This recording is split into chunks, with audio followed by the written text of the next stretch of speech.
session. The first order of business is to approve the minutes from the December 10th, 2020 meeting. Is there a motion from the board to approve the minutes? So moved. Stu, it's Nick. Hi, Nick. Is there a second? I need a second. All right. Mike Cheslick, second. Thank you, Mike. Modifications or discussion? Yes. Yes. You do have them? Go ahead. Yeah, on reference to Greenwood Place, B2020, originally I made the motion to deny, and it was not seconded. And I believe Mike Stanton made the motion to approve, or somebody else did, and then it was approved. Is it on? Okay. Is Lisa here? Yes. Yeah, my screen is covered with people, I know. but I can't see everybody. You got that, Lisa? Okay. She does. And if I can please ask everyone to mute Please so that mute. there's no background noise. Thank you. Okay, so that's a modification. With that, all in favor of approving the minutes, say aye. Aye. Okay, I haven't heard. Is Mike Stanton here? Yes. Aye. Here. Aye. Okay, I can hear you now. Okay, I'm going to take that as a approval of the minutes. Second order of business is to adopt the resolutions from the December 10th, 2020 meeting. Is there a motion to adopt the resolutions? Mike So Cheslick, moved. second. Okay, any modifications or discussion on the resolutions? Hearing none, all in favor say aye. Aye. I'll take that as unanimous as well, and the resolutions are officially adopted.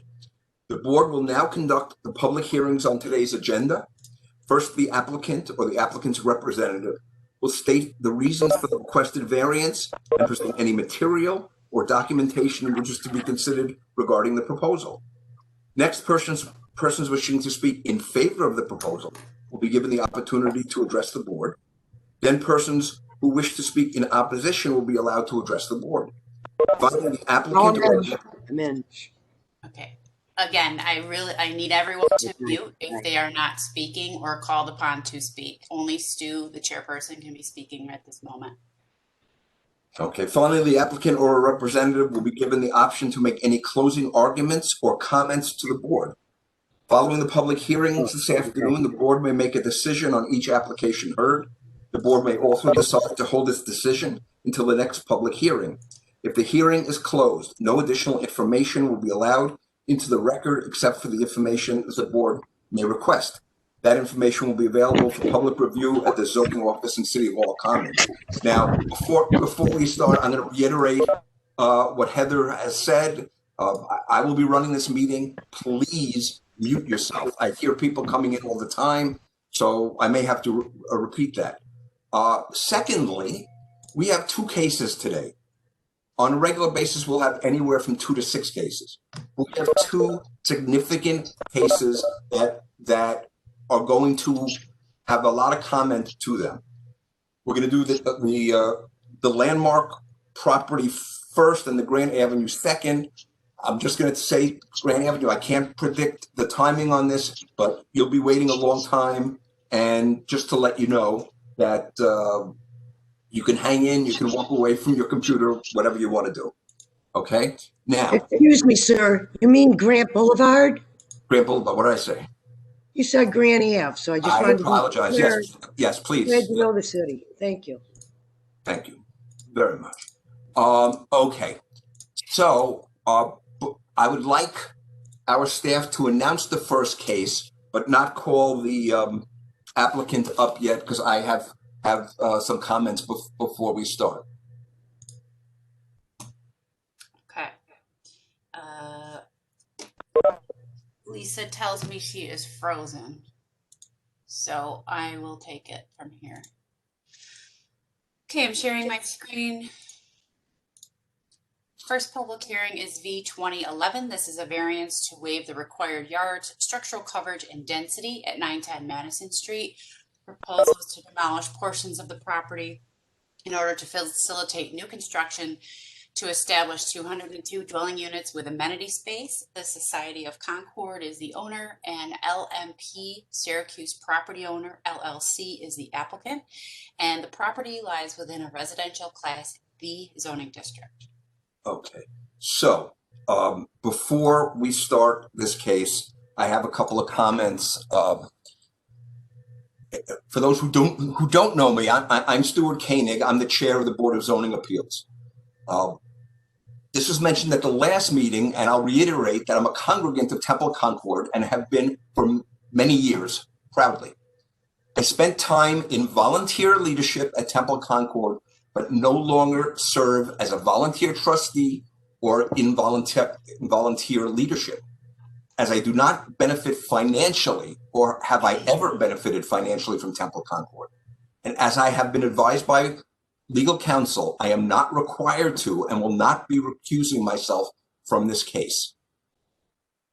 Additionally, I was told today that the applicant has very recently submitted revised plans for their project.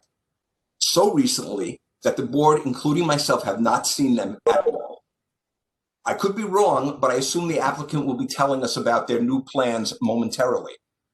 The board will need to thoroughly review the new plans, and it is unrealistic that we will be able to make a decision today on the environmental impact or requested variances.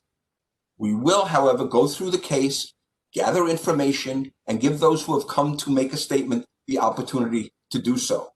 So with that, I'm going to call up the applicant to make their presentation. And what I'm going to say now goes for everyone. Before you speak, please state your name and your address for the record. Thank you. Thank you, Mr. Chair. This is Attorney John Lange on your screen here. We thank you for this opportunity to address the board. We do understand that the board will not be taking action on this project today. That's a fair action to not take action. You're also correct that there have been approved plans that have been submitted. In addition to the approved plans, there was an earlier meeting with Landmark Preservation Board to receive additional comment, which will be addressed shortly.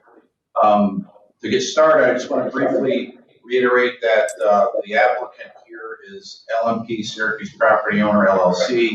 The owner, as you said, Mr. Chairman, is Temple Society of Concord. We are here tonight to present our case for the variances that we requested, and more importantly, to receive comment from the board and the public. We are listening to comments from both you and the public. As I mentioned, I'm John Lange. I'm a lawyer for the project. I'm a Costco and I practice in the area of land use and development law. I'm also a municipal attorney. I've been doing that practice for about 32 years. I should be better at it. I'm not. I apologize. John, this is Heather. John, I just need to interrupt for 1 second. Stu, I need to mute you because I think you're creating background noise. I usually never do. So just be aware, if you would like to interject at any point, you need to unmute yourself. Okay, thank you. Sorry about that. I just didn't want you to think I was, being mean. Okay, hold on. All right, thank you, Heather. I'm going to finish off by just introducing the development team so the folks know who I believe is on the line right now. There's quite a few callers on this line. But heading up the development team is our client, Mark Riley, the Managing Director of Development from Landmark Properties. Also from Landmark Properties is Aaron Stang. One of our design professionals from Clef Harbor and Associates, who's on the line, is James Trasher, professional engineer, as well as Brian Bouchard from CHA. I believe Michael O'Shea from QPK is on the call, but I don't see his name up there. So hopefully he's there. Connie Brake may be here from QPK as well. John Harding from Q3 should be on the line. Our expert appraiser, Eric Strope, should also be on the line. If Andy Brewer, I believe, who's on the construction side of this project, should be on the line. as well as various representatives of the owners should be present today for this public hearing. That's the team.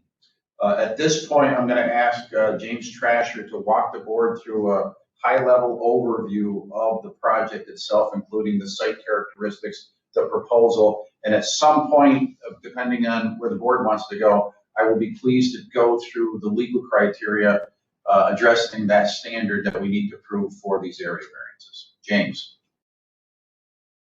Thank you, John.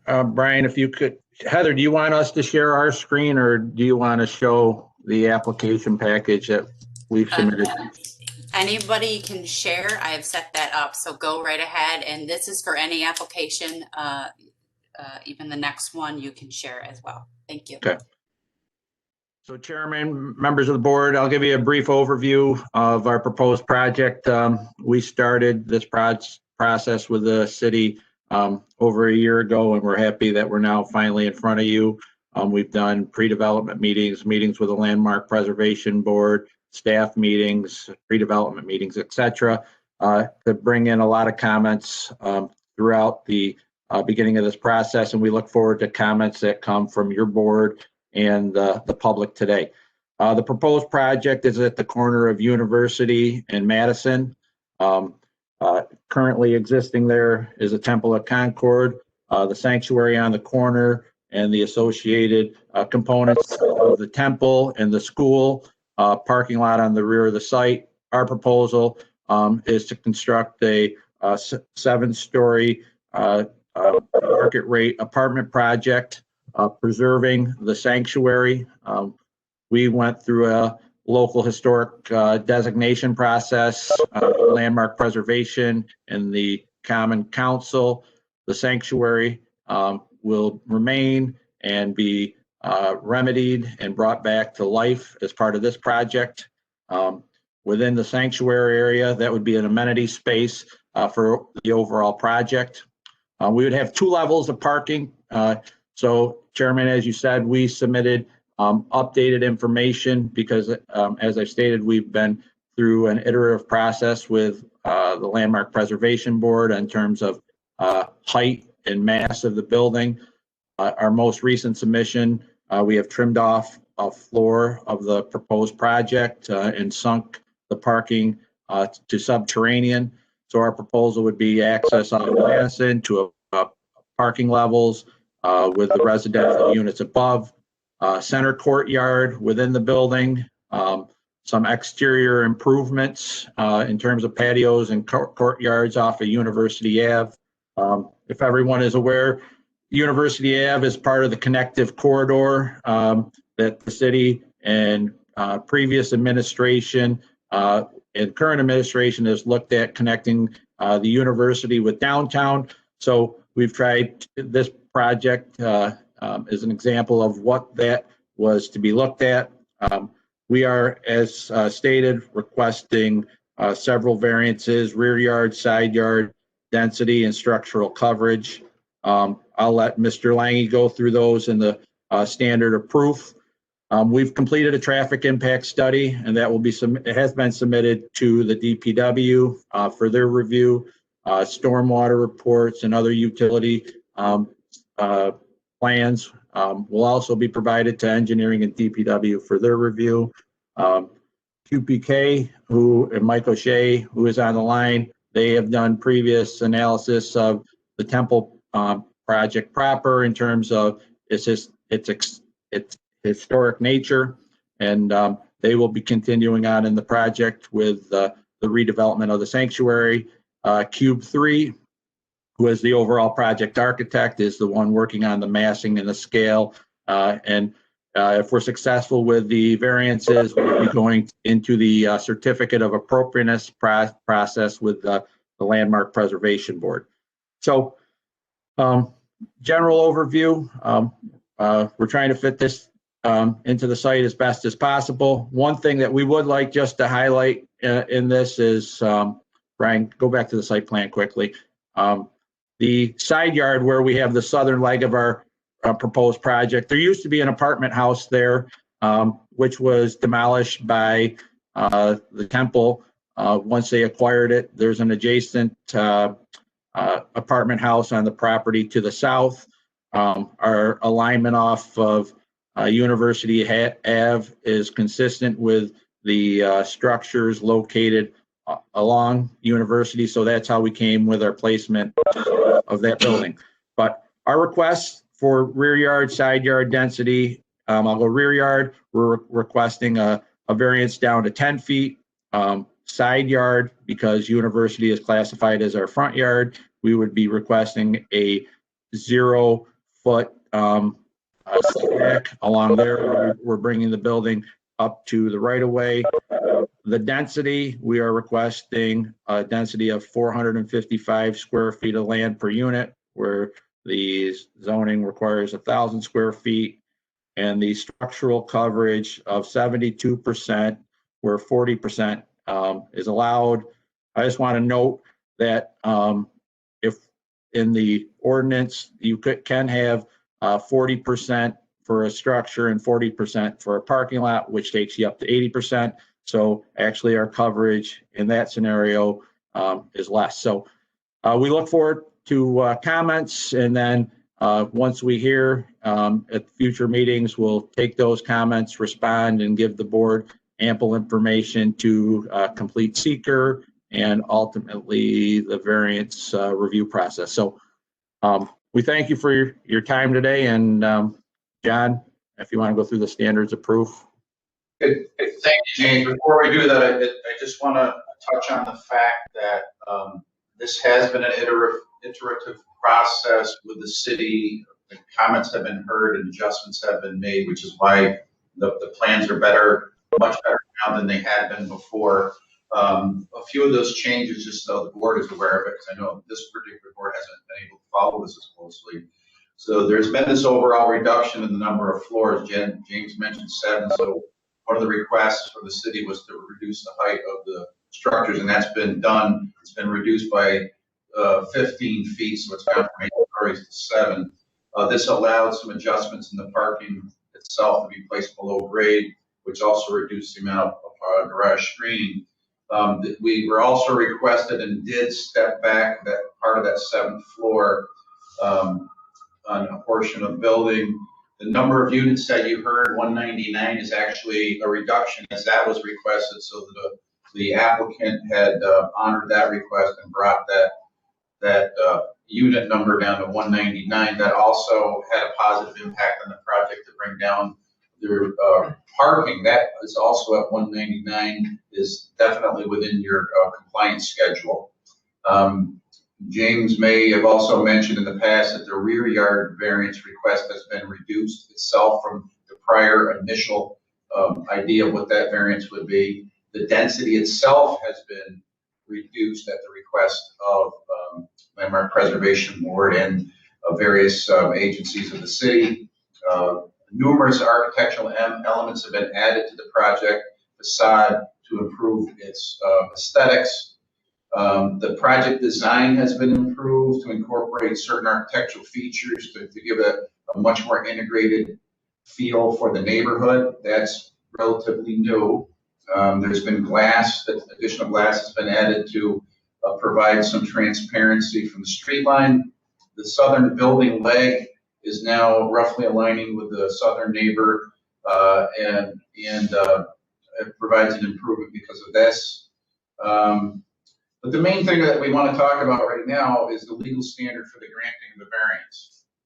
So having said that, I just want to remind the board that this is a residential district, this is a residential use, and the city code contemplates this type of a use. What we're requesting as a use, the code contemplates this as an allowable use, which in many areas, including the field I practice in the legal field, that's a finding that the use itself is in character with the neighborhood. So these variances that we need will help us do a couple of things. It'll help us make the project sustainable from an economic standpoint, but they will also allow us to work with the city to preserve the temple itself. And I think that's a main thing the city would like to see happen. That temple needs to be preserved. The owner of the temple, the church, wants to see it preserved. That was their motivation when these discussions began, to find a way to preserve the temple.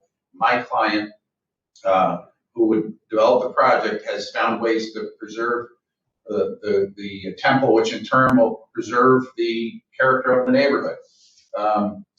Your code says for residential class B, the purpose of that district is to provide for an area within the city which permits high density residential development. That's a quote. So your code does anticipate what we're asking for. Now it's a matter of the variances themselves. We've taken the number of variances we needed before and we've reduced them, and we've reduced the amount and extent of variances that we originally asked for. So in that 5-point criteria that's generated by your city code and by the general city law, we've addressed each of those in a very extensive letter that we've submitted some time ago. And we've backed up many of these things with expert opinions, which is also included in the package, which had previously been submitted to the city. We'll focus on a few of those right now, and we'll be able to answer questions when I get through that portion of it. So the first question is, what if these variances are granted, will it have a negative impact on the character of the area? Of course, we believe the answer is no. If these variances are granted, it will allow our client to preserve the temple, which in turn will preserve the character of that portion of the neighborhood. Nobody wants to see the temple gone. I don't think there's a single person on this call that will say they'd be happy to see the temple gone. It's a sad truth that the economy that we're in now, the state of the temple as it is, that these parties had to come together to find a way to preserve that temple. And this is what we're proposing. In order to preserve it, we need to get these variances to do just that. I should remind everybody that the area that's being preserved comprises 20% of the entire site. So that will all be set aside for preservation and improvement. The city's certainly well advised that there's always a potential for the risk of a historic building. If we can obtain these variances, get these approvals, then we can guarantee that the temple will be there for a long, long time.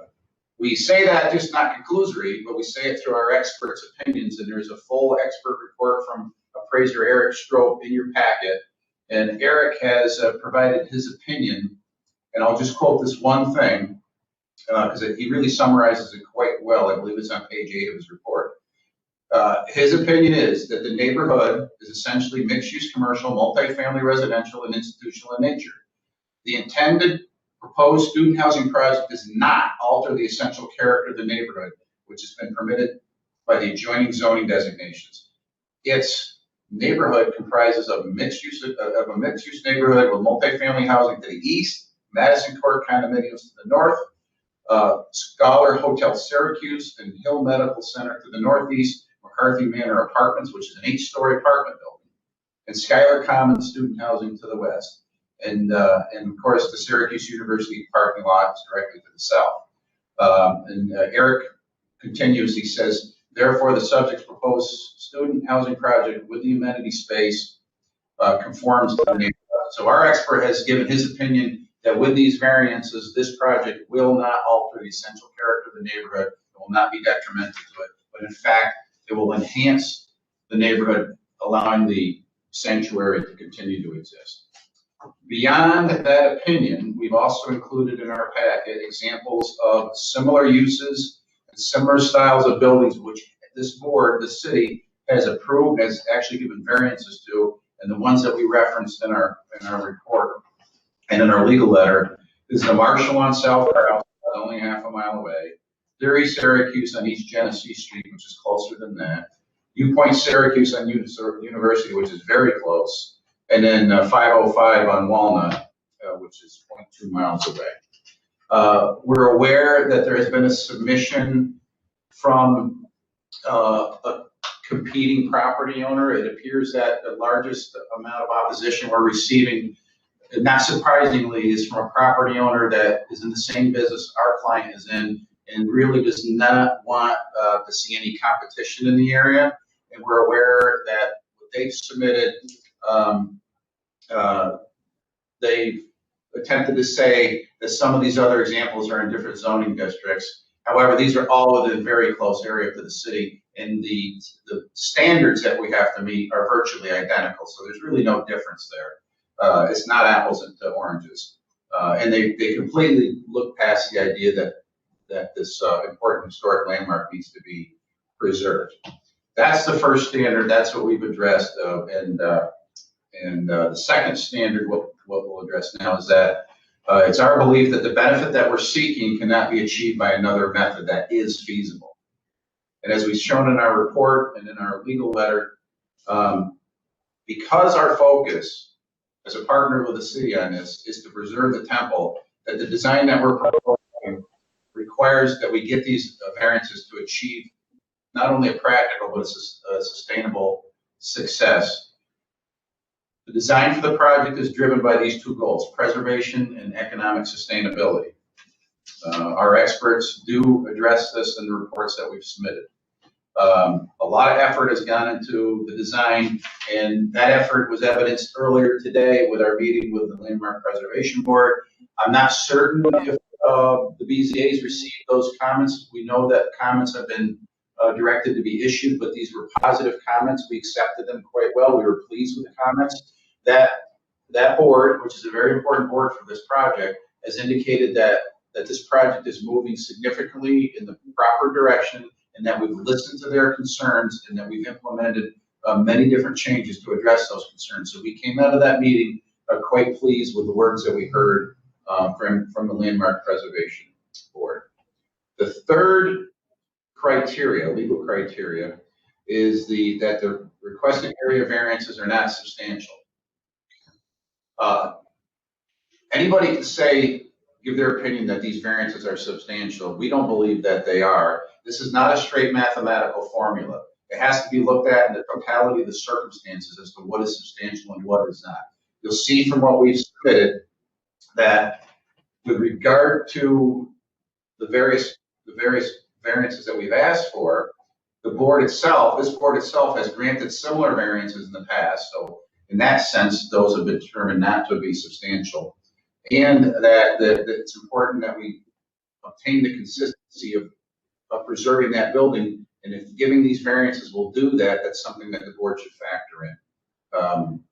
None of these variances, this is an important part, none of the variances we're asking for would be requested if Rezone Syracuse was law today. It's not law today. And our competitor across the street points out that Rezone Syracuse has not been adopted.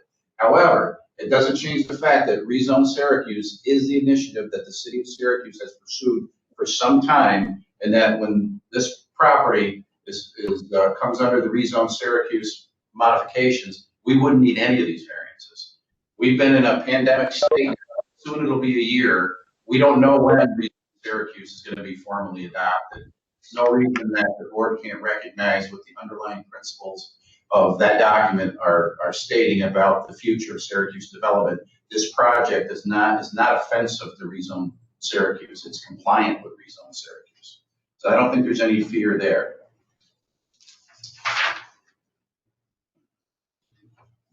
Under Rezone Syracuse, this would be the MX4 Urban Core District. That district states that it is very favorable to high density residential. It allows for 100% lot coverage. The unit density itself, we would not need a variance under that. That allows for 400 square feet. We're above that.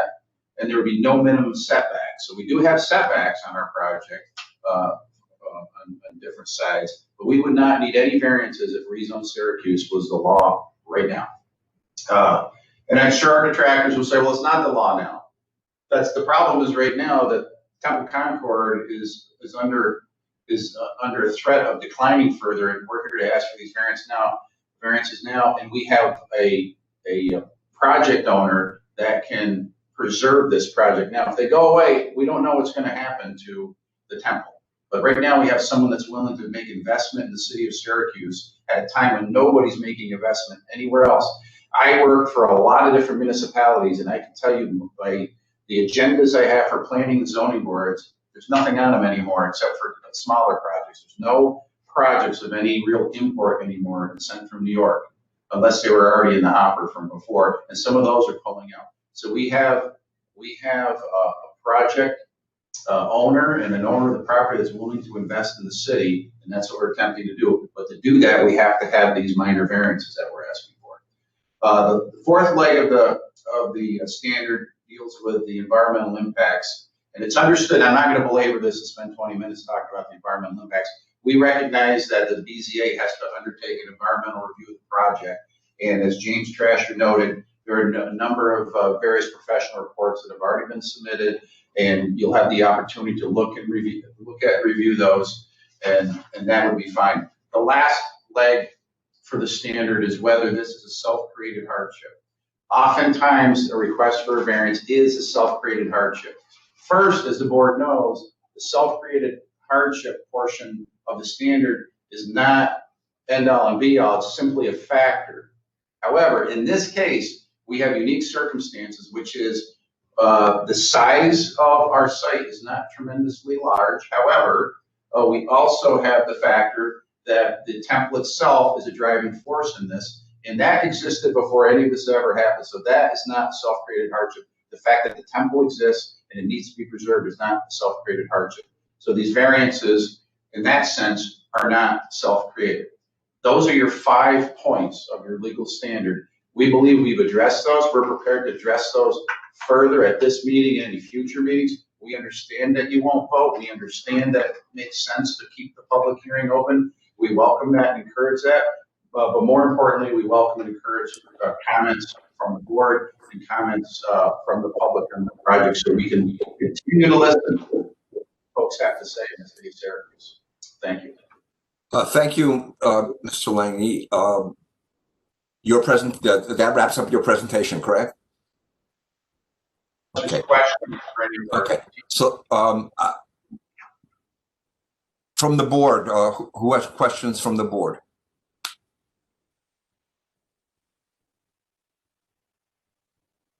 Hi, Mike. In the past, these other student projects have had issues about mixed use and commercial component of the project. Can you tell us if there will be a commercial component of the project and what guarantees we have, if there will be, that this will be fulfilled? Thanks for that question. At this, what we presented, there was an initial version where there was discussion about some commercial components. At this point, there's simply going to be the project as described with amenities only for the residents of the building. That might be reading rooms or things like that. But there's no commercial component to our project. Okay. I understand that you've had back and forth with the Landmark Preservation Board over a number of months. I've dropped in on a couple of those. Can you give us some background on the discussion on massing and height and how that has changed? I've talked to some people who say, wouldn't it be nice if the project were lower at the front and higher at the back? How have those conversations gone? I want to add, Mike, while you're addressing Mike's comment, if you could also touch on if there's any changes between the requested variances that are in our materials and the changes that have gone through the LPB today, if we should be aware of any of those while you're summarizing that. Thanks. I'll ask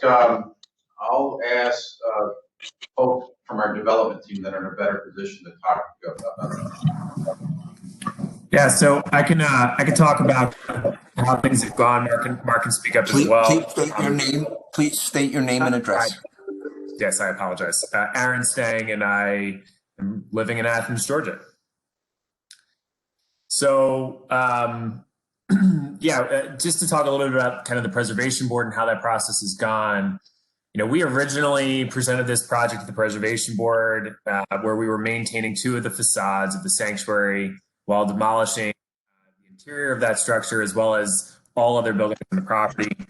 Over the last year of negotiations with them, we've kind of gradually progressed to a point about, call it a month ago, where we had pretty well solidified our design. And at that time, it was an 8-story structure with kind of parking above grade, which is not what we're presenting to you today. We got some significant feedback from that preservation board that they were not comfortable with the height and overall massing of the project as proposed.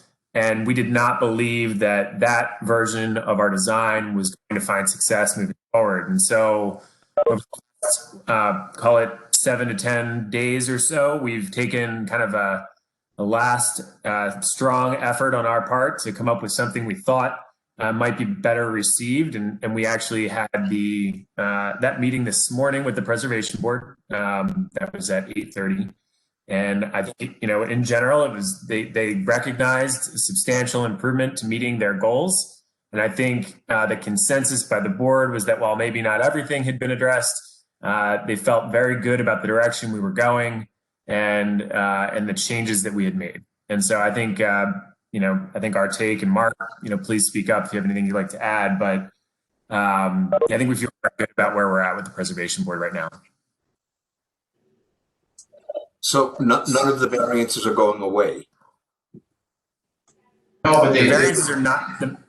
Sorry. Go ahead, Aaron. Yeah, the variances aren't going away, but the magnitude of them is changing. What Mr. Lange said was the temple is the temple sanctuary. What is your intention on the use for that? And you mentioned changes to it, and I was curious as to what kind of changes you're making to it. So the sanctuary itself isn't really going to undergo substantial change. Obviously we're going to have to clean up the exterior of that building just due to kind of weather-related effects. The temple membership themselves are going to be removing things like the pews. We are going to look to level the floor, which is something I think from a usability perspective is very important. That's going to have to be discussed, obviously, as we kind of get further down this process, but it is independent of the variances we've requested. One of the other kind of more recent changes, I think this one happened about a month ago, was the interface between the new building and the old building. I think originally we had that kind of eating into the sanctuary a little more than it is today. They wanted to provide some relief separation between the sanctuary and the new construction, which we now provide. I think our intent is for all intents and purposes to preserve everything you see in the interior of that building. The only kind of moderate modification being the leveling of the floor. And what will it be? What will be its use? From a use perspective, sorry, go ahead. Mark, was that you? So sorry, Aaron, James in here. So Chairman, the use would be an amenity space. Can you state your name and address, please? Okay, it's James Trasher, 300 South State Street, Okay, Syracuse, New York. You're on record, but your face disappeared. Okay. Oh, yes. My apologies. I'll put the video back on as well. So in terms of the amenities, it's going to be an amenity space that ties in with the overall use of the student housing. So, and this ties into a couple components as it relates to parking. It's not for outside use, retail use, or people from the outside. It's only for tenants of the space. So we're still working through exactly what would be in that space with ownership and QPK, who is the design architects for the sanctuary. So Aaron gave a brief overview of some of the amenities, but as we go through the process with Landmark Preservation Board and the preservation of that historic structure, Michael Shea and QPK, along with ownership, will be preserving the sanctuary to the best of its capabilities and providing amenities to its tenants. So nothing outside, no retail use, no gym use, and anything that's done in there is for tenants only. Sure. Would you characterize it as common space? Yes. Yeah. Okay. Other questions from the board? I understand. So would you be, for instance, charging at the door for the public to come to an event inside the building? There will be no events in the building at this time based on the requirements. The space needs to be an amenity to the overall residential use. So as stated, it could be a study space, a gym space. We're working through those components. We have other amenity spaces within the building, but we want to bring to life the sanctuary so it isn't just mothballed. So that's something that we are working with QPK ownership, and as we get into the certificate of appropriateness, the Landmark Preservation Board on the reuse of that space as an amenity to the overall project. Yeah, and maybe just to be a little more clear on this, is Aaron Stang from Landmark again. We have no intention on deriving revenue from that space, if that's really where you were going with that. The fact that you're thinking of leveling the floor indicates that you don't expect it to be used as a performance space. Is that right? That's correct. Are there any Or if the stage restrictions on how you could use the space? that would be something for Miss Heather Lemondola in terms of the space from the zoning, but it's an amenity space to the overall use of the main building. So Heather. Can only be used as accessory to an allowed use in residential class B.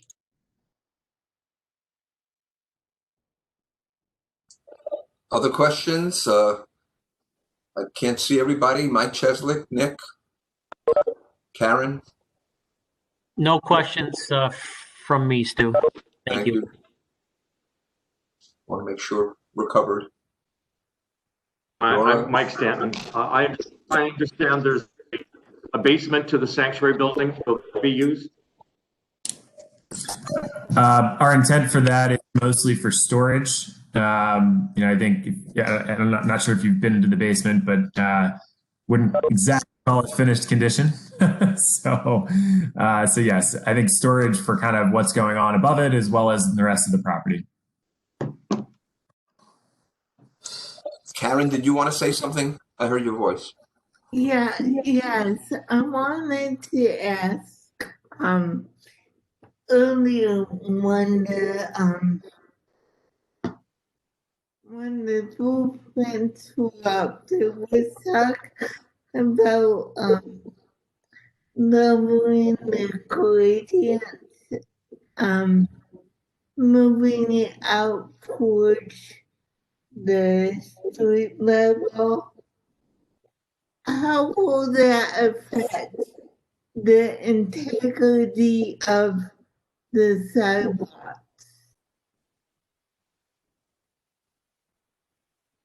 So I believe the question is with the building and the setbacks, the sidewalks. Yes. Like most of our projects where we build up to the edge of the right of way, the sidewalks in that area are proposed to be reconstructed as part of this project. So there'll be new streetscaping, landscaping installed, and the existing sidewalks that are currently out there would be moved and replaced as part of this project. Also, will you have a wheelchair accessible Yes. unit? Yes. So the entire project, the building itself will meet fair housing and ADA requirements, and the sidewalks as required by the city of Syracuse will meet the ADA requirements for both the sidewalks reconstructed and then the crossings on Madison and University Ave. And this will be fair market only units? There'll be market rate units. Okay. When you call it a student project, does that mean only students are allowed? No. So, due to fair regulation, we can't really select who is going to rent from us. That said, we are student housing developers, and we do develop apartments that we believe are catered towards students, but grad students, post-grad students, people in co-living situations, those are all typically residents in our properties. There's no restriction on who can live here. Thank you. Other questions from the board? Okay. It's Nora. Maybe this is a staff question. Did we get final clarity on the number of total units? We had two different numbers in the materials. That is a One- good question. You should ask the applicant because we still have a discrepancy. 199 units is what we have resubmitted based on the modifications that Landmark Preservation Board had requested. So we have been on a decline since our initial submission. We've gone from like 208 to 206 to 202. Now we're down to 199. Okay, thanks. And what about parking? Could you describe your parking plan? Our parking plan is subterranean parking, 2 levels of, parking deck with access off of Madison. For the city requirements, we need 1 parking space per unit. So our proposed parking is 199 parking spaces within the parking garage. Okay. Any other questions? Total beds would that be now? Say that again? Repeat yourself, Mike. Sorry, there were 2 people. How many beds will? Here I have to go look at the bed count. John, John Harding, do you have that off the top of your head? Yeah, this is John Harding with Cube 3 out of Lawrence, Massachusetts. For the architect of the project, there's 600 beds in the current configuration. And John, Yeah. Athens, John, just to confirm, that was 210 parking spaces, correct? No, there's 199 parking spaces. 199. Correct. One space per unit. Yeah.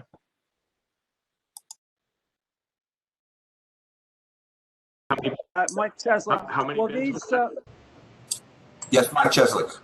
hello, will these parking spaces now with the trend towards electric cars, are they going to have the facilities for plug-in? That is not something that we have advanced at this point. As we go through the process, we got to work with National Grid on electric loads and demands for the building. But if it's something that there is a need for based on tenant type, that's something the development team can look at. Okay. Yeah, I can add a little color to that as well. We add electric vehicle charging stations in many of our properties nationally, especially kind of newer developments for obvious reasons. And I think that's something, just like James said, we can consider here. We haven't fully chased it to ground yet. Mike Stanton? Did you have something, Mike? I'm sorry, I didn't get the number of beds. I was cut off. 600 beds, 199 units. Combination of just studios, 1, 2, 3s, 4s, and 5s.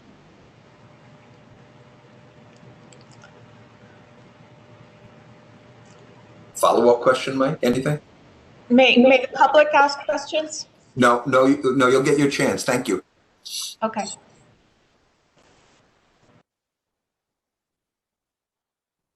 Anything from Mike Stanton? No. Okay. I think I see your lips moving, Mike, but you're muted. No? Okay. Good. You're all set, Mike? Okay. Okay.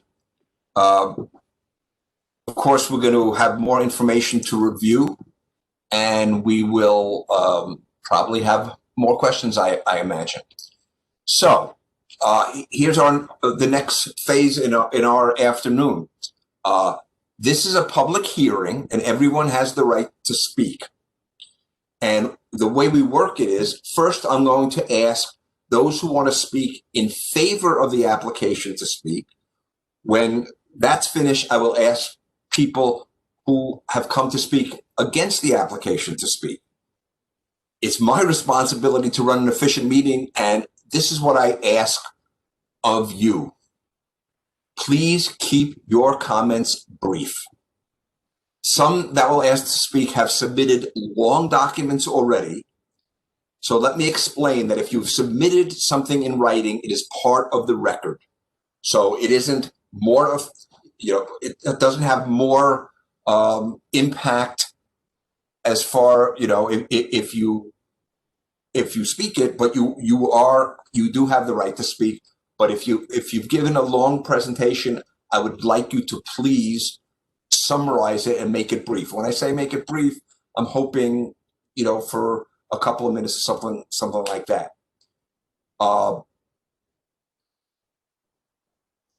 You don't have to speak because it's on the record, but you're welcome to. Also, we don't evaluate, the board does not evaluate based on how many people say the same thing. As a matter of fact, I request that you don't get up and repeat the same thing that somebody else has spoken. Okay, so if you're going to get up and speak, and again, it's your right to do that. It's to hopefully add more information. So with that, and to the person that asked, do we get to ask questions? If you have a statement, you're welcome to give it, when it's your turn, and you can put questions in that, because in the end, the applicant will have a chance to make a final statement and react to what they've heard. So with that, I'm going to ask if there's anybody here who wishes to speak in favor of the application, and then I'm going to turn this over to Heather to facilitate the order of which we're doing that, if that's okay with Heather. And Heather, just before you start, I just wanted to make a comment about the chat function. Anybody who might be having, for whatever reason, audio troubles can feel free to put a chat comment into the chat function, but I just want to make it clear that we would have to read that out loud into the record, because while this is being recorded, the chat function isn't. So in order to be part of the official record, we would read that into the record. And I wanted to just take a moment to say that, because somebody commented earlier regarding the next presentation, and we can read that into the record when that's appropriate. But somebody did comment, put in a chat during the presentation that I'm not sure what it's related or what specific comment they were referring to. So that is Susan Edmonds' comment. So I would just recommend to her that if she doesn't want us to read that out loud, that she could she can clarify what she's talking about and when it's her turn to speak. Okay, so I do have one suggestion that you can accept or not.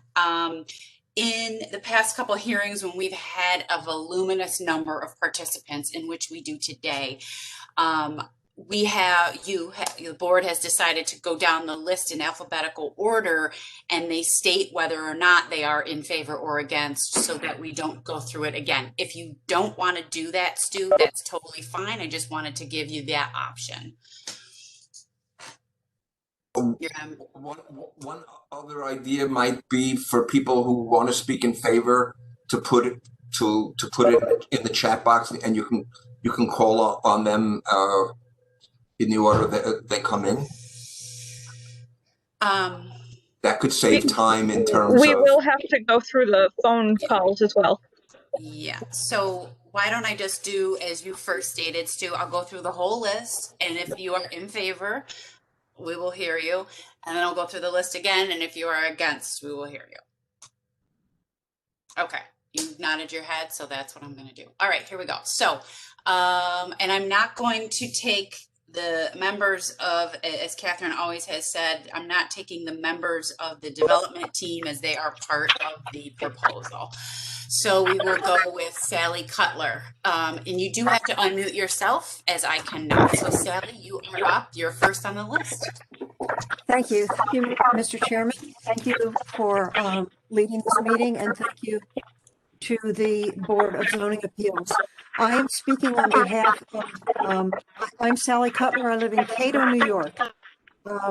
I'm speaking on behalf of myself. Sorry, Sally, can I interrupt you? Somebody named Kay McAuliffe has to mute their phone if they haven't already. Getting bad feedback. Thank you. Thank you. I think we've got the feedback problem fixed. I'm not hearing it either. Thank you. I'm speaking on behalf of myself. I am the president of the Board of Trustees at Temple Concord, and I'm speaking on behalf of myself and 10 past presidents of Temple Concord whose presidencies go back spanning over 5 decades. We are speaking in favor of the variances, in favor of this project. I want to bring to your attention that if the project does not come to fruition, every portion of the existing temple building is going to deteriorate. The congregation can no longer afford to maintain this structure. Most tragically, as we've heard, the historic sanctuary, which Landmark Properties is going to preserve, that building will deteriorate. The roof will leak, the plaster will crack, the foundation will deteriorate. The rest of the property will become an eyesore. We have struggled mightily over decades to maintain that building. We are a congregation that is rich in history, but we are not wealthy. There are portions of the building where we have patched, where we have cobbled together. The roofs leak. There are portions of the building that are unusable because of roof leaks. The sanctuary is what is most important to us. We are committed to this sale. The congregation voted overwhelmingly in favor of this project. We believe that the best path for our historic sanctuary, which we care dearly about, is to enable Landmark Properties to give it a new life as this beautiful gathering space for the people who live there. We also believe that this project is in the best interest of the city of Syracuse. And finally, you should know that this project is, in fact, essential to the ongoing survival of Temple Concord. Individually and as a group, we as the president and past presidents of the congregation urge you to approve these variances. You have the power to make these decisions. You're the lead agency. You have the power to take this forward, to take it forward for the city of Syracuse, to take it forward as well for the preservation of that historic structure. I am Sally Cutler. I'm the current president. This communication is coming to you on behalf of myself and Michael Moss, William Berenstein, John Sani, Neil Jasper, Margie Johnson, Judy Frumkin, Irvin Badovsky, Joseph Greenman, Jeanette Mishral, and Kenneth Steiger. I thank you for your time. Okay, thank you, Sally. Alice and Mark Zane, if you'd like to speak in favor of this proposal, you may do so.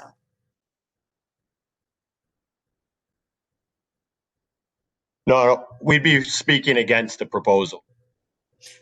Okay. Anna Ross.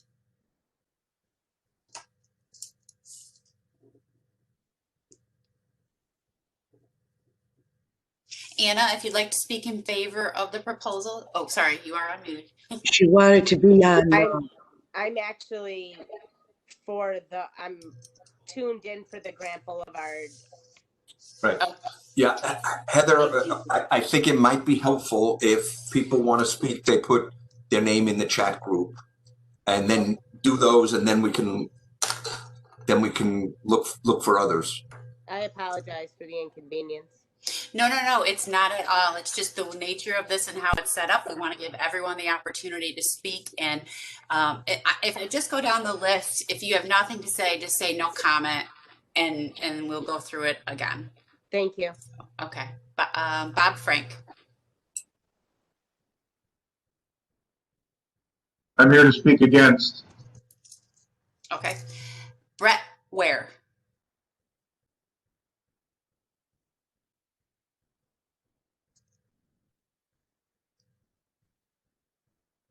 Brett? Okay, we can come back to you, Brett. We have 8 call-ins. So if you are on the phone and you would like to speak in favor of 910 Madison Street, please unmute yourself. This is Joe Greenman. I'm on the video, but you didn't call my name. We're going alphabetically, sir, and so we're on C. Okay. So you're either going to be J or G. I don't know yet. So we're going through call-in user The first call-in user, if you're on the phone, you don't have a specific name, but you can unmute your phone and speak in favor at this time.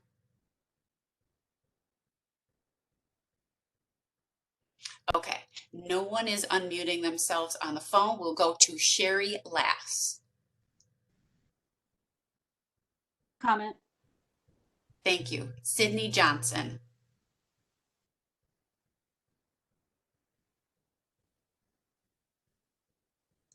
Heather, just a quick thing. I'm not sure if the call-in users are aware, but *6 is the code for unmuting yourself, just in case people on the phone were not aware of that. Okay, good tip. Thank you. Cynthia. No comment. Thank you. Dan Petrick. No comment. Dan Samora. Comment. Doug.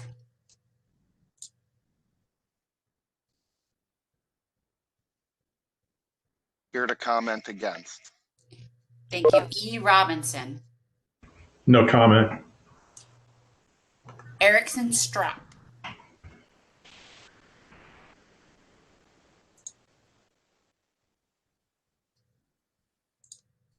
E. Rogers. I'm with the development team. Thank you. Gary Slutsky. No comment. Gloria Sage. No comment. It's too big.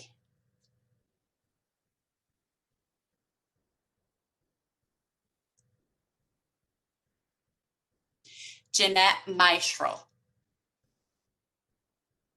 Hi, Heather. It's Jeanette Mistral of Syracuse, New York. And comment, actually, I would like to read a portion of a letter that Counselor Michael Green wrote in favor of this project. If you will recall, if everybody will recall that in last spring, the Common Council is the agency that actually designated the original sanctuary portion of the property as a locally protected site. And thankfully to Michael, he did write a letter, which I believe is part of your package. But I just wanted to read a couple sentences quickly. As Finance, Taxation, and Assessment Committee Chairperson on the Common Council, I am gravely aware of the city's need to grow.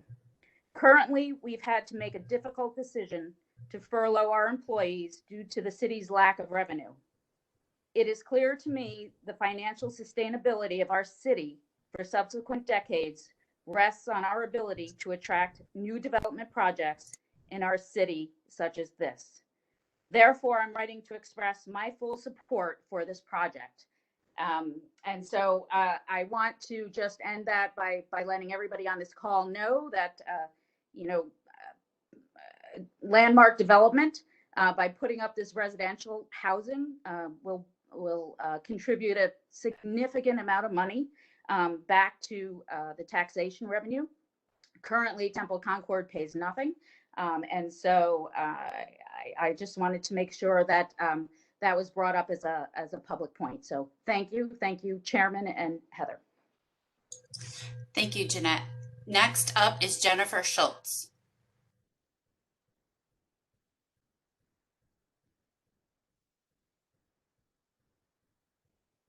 I have no comment. Thank you. Next, Jess Sudol.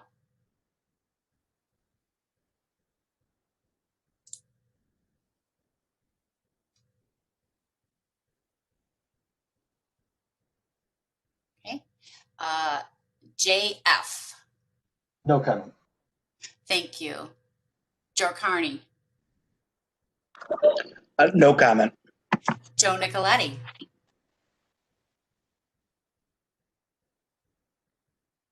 Joe has left the kitchen, I see. All right, so we can come back in case he wants to speak on this. John Harding. I'm with the development team. John, okay. Joseph Greenman, now you are up, sir. I was just trying to figure out how the alphabet worked here. It's okay. First name, I guess. Yes. First, I want to echo, I'm one of the signers on Sally's. Joe, would you say your name and your address, please? Joseph Greenman. I live in Manlius, New York. I'm a member of Temple Concord for 45 years. I'm also an attorney, went to Syracuse Law School and practicing attorney. I'm now retired. I echo, I'm one of the past presidents. I did sign that letter, and I echo what Sally Cutler said, but I do want to read portions of a letter from Norm Swanson, who is a developer in the city, and he has submitted a letter to the board, but I wanted to read parts of it in because I think it's important and it brings new points in.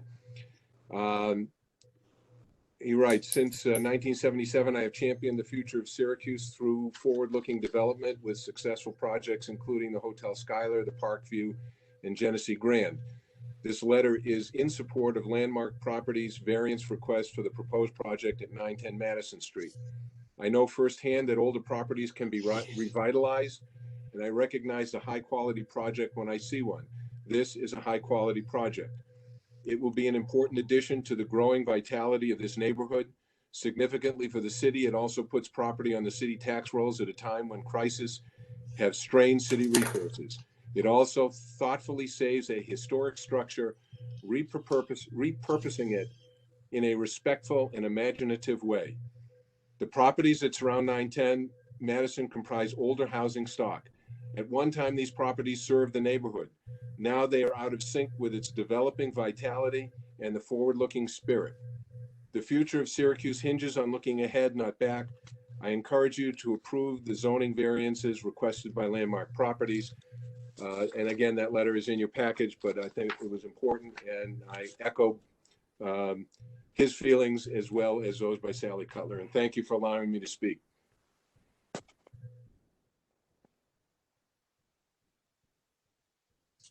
You're welcome. Okay, next is Joseph Rotundo.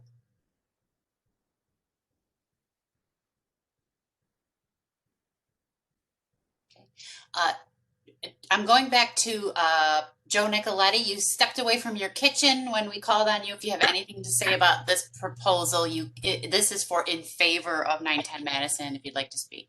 No, thank you. All right. Next up is Judy Lieblin.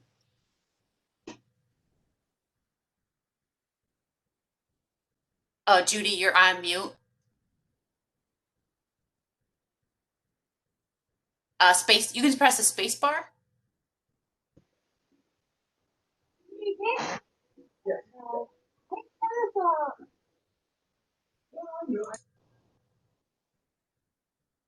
I'm against the variance. Okay, thank you. Then we'll come back when it's time for against. Julia Marshall. No comment. Catherine Scott. Comment. Kathy Murphy. No comment. Kit Moore. No comment. Kevin McAuliffe. No comment. Lacey Leonardi.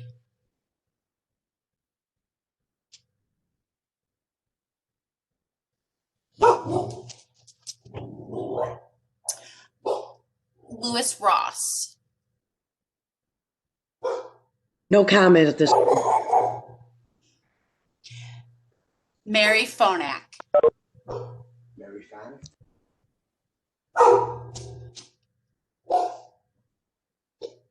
Max Glickman. No comment. I'm here against. Would the people with the dog please mute their mic, please?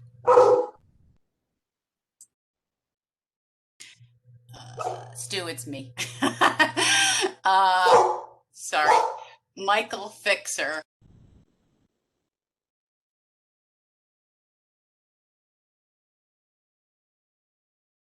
Michael Jerbawa. Oh, Michael, sorry. Yep, I got it. Michael Fixler. I live in Elbridge, New York. I'm also a member of the Temple, and I've been very involved with the food pantry there. And we have since curtailed our own food pantry, and we're just working with a food center that includes the United Methodist Church. And the points that Sally Cutler made about the risk of the congregation not continuing would mean that we would no longer have that participation with the food pantry if we were to no longer exist as a congregation. And if we did, we are able to sell the building, we could more likely continue our involvement with the food pantry, which has been a big help to the city of Syracuse. Wanted to say that.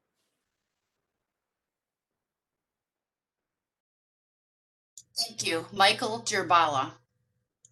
Speaking again. Thank you. Mohammed Nasher.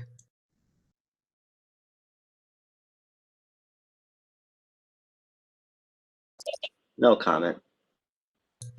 Thank you. Nicholas and Antoinette Longo. No comment. Thank you. Nick L. I'm with the developer. Pat Bodie. No comment. Patricia Leet.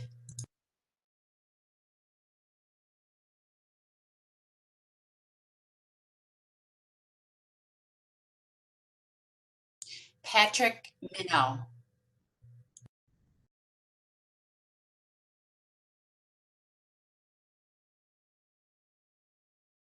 Paul Solomon. No comment. Thank you. Pauline Warboy.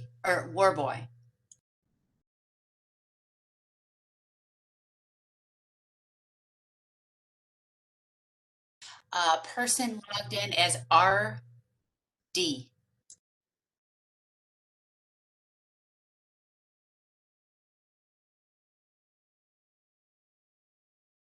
Okay.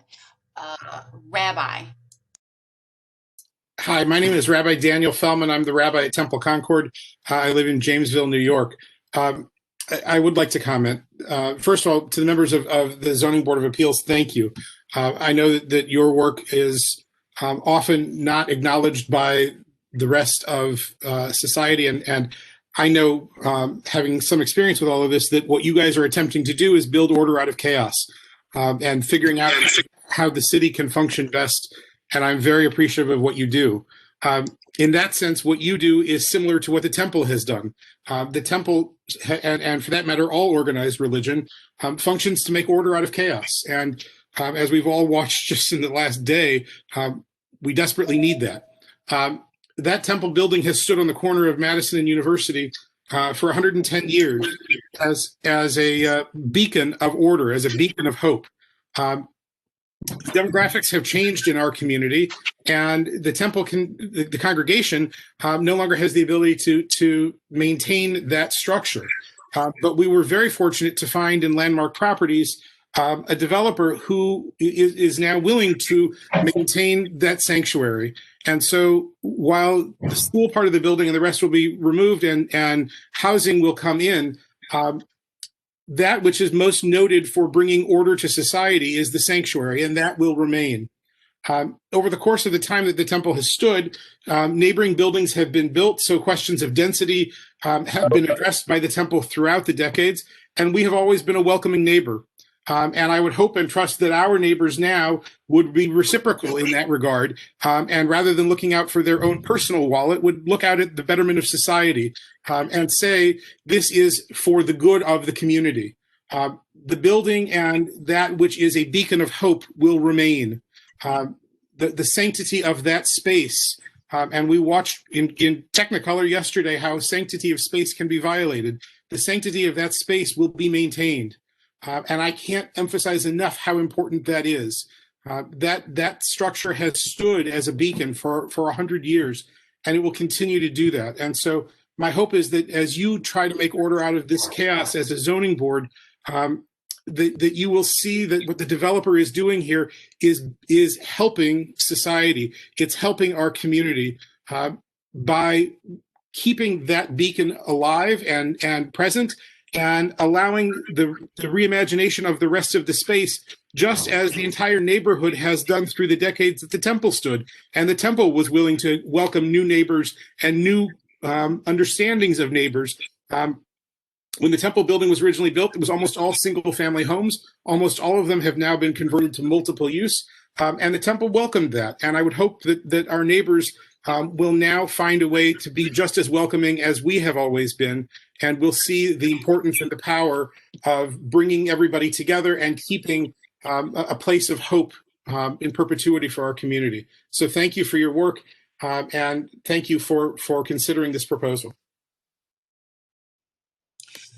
Thank you. Rachel Lieblein Gerbala. No comment. Thank you. Reckmeyer.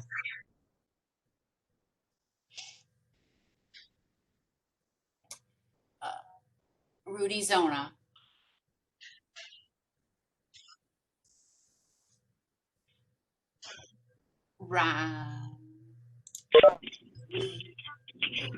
Sorry, the list keeps moving. Ryan O'Connor. I'm with the development team. Okay. Sam Gruber.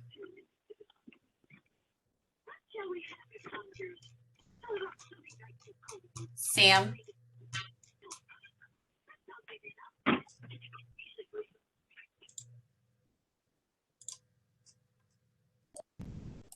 Okay, sorry. Yes, I was not going to speak, but I will make some comments. I am will speak in favor of State your name and address, please. Sam Gruber, 123 Clark Street.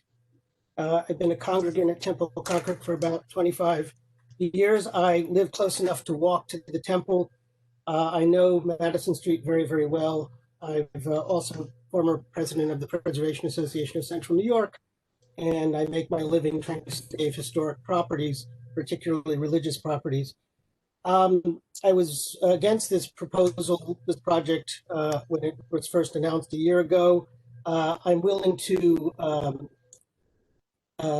recommend it with a few caveats. Now, I think the variances, and that's what the board has to vote on, are reasonable. The project is large. It's just gotten a little bit smaller. I wish the massing were a little bit different, but I think given the changes in that area over the last 25 years, when that whole area down to Tennessee was turned into an institutional zoning district, it's inevitable that projects of this size will be built and will continue to be built if our economy and our demographics allow it. As an urbanist, I do think good planning with more density is a positive development for the city. I've been against sprawl for a long time. So in this case, I think this project can serve a beneficial purpose. I came around to the project because of a sort of Solomonic decision.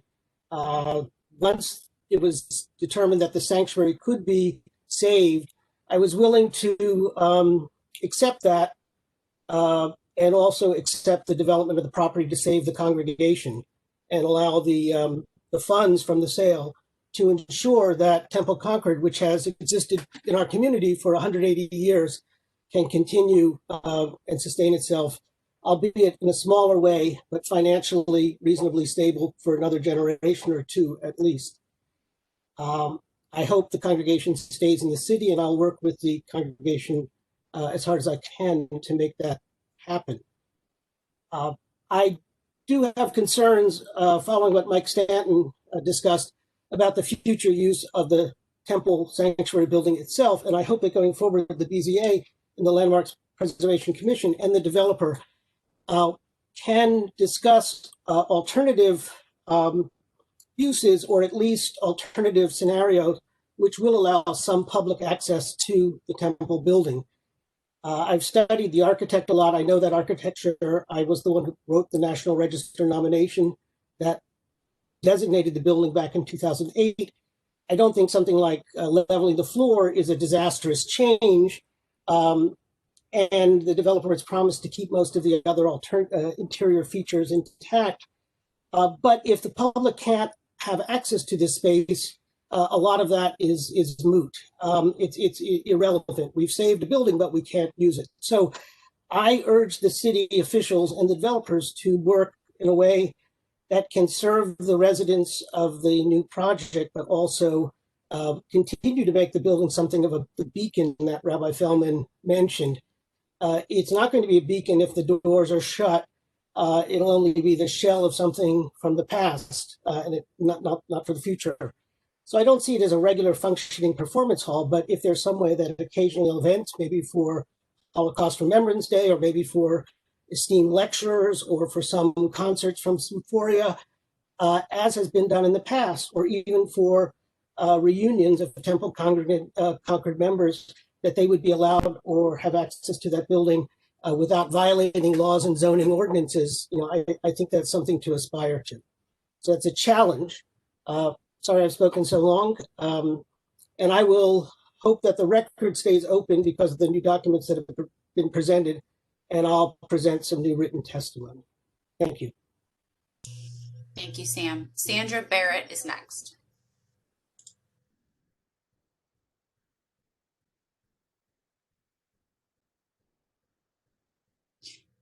Sandra, if you wish to speak in favor. Okay, thank you. She put in the chat she'll speak opposed. All right, next is Sarah McIlvain.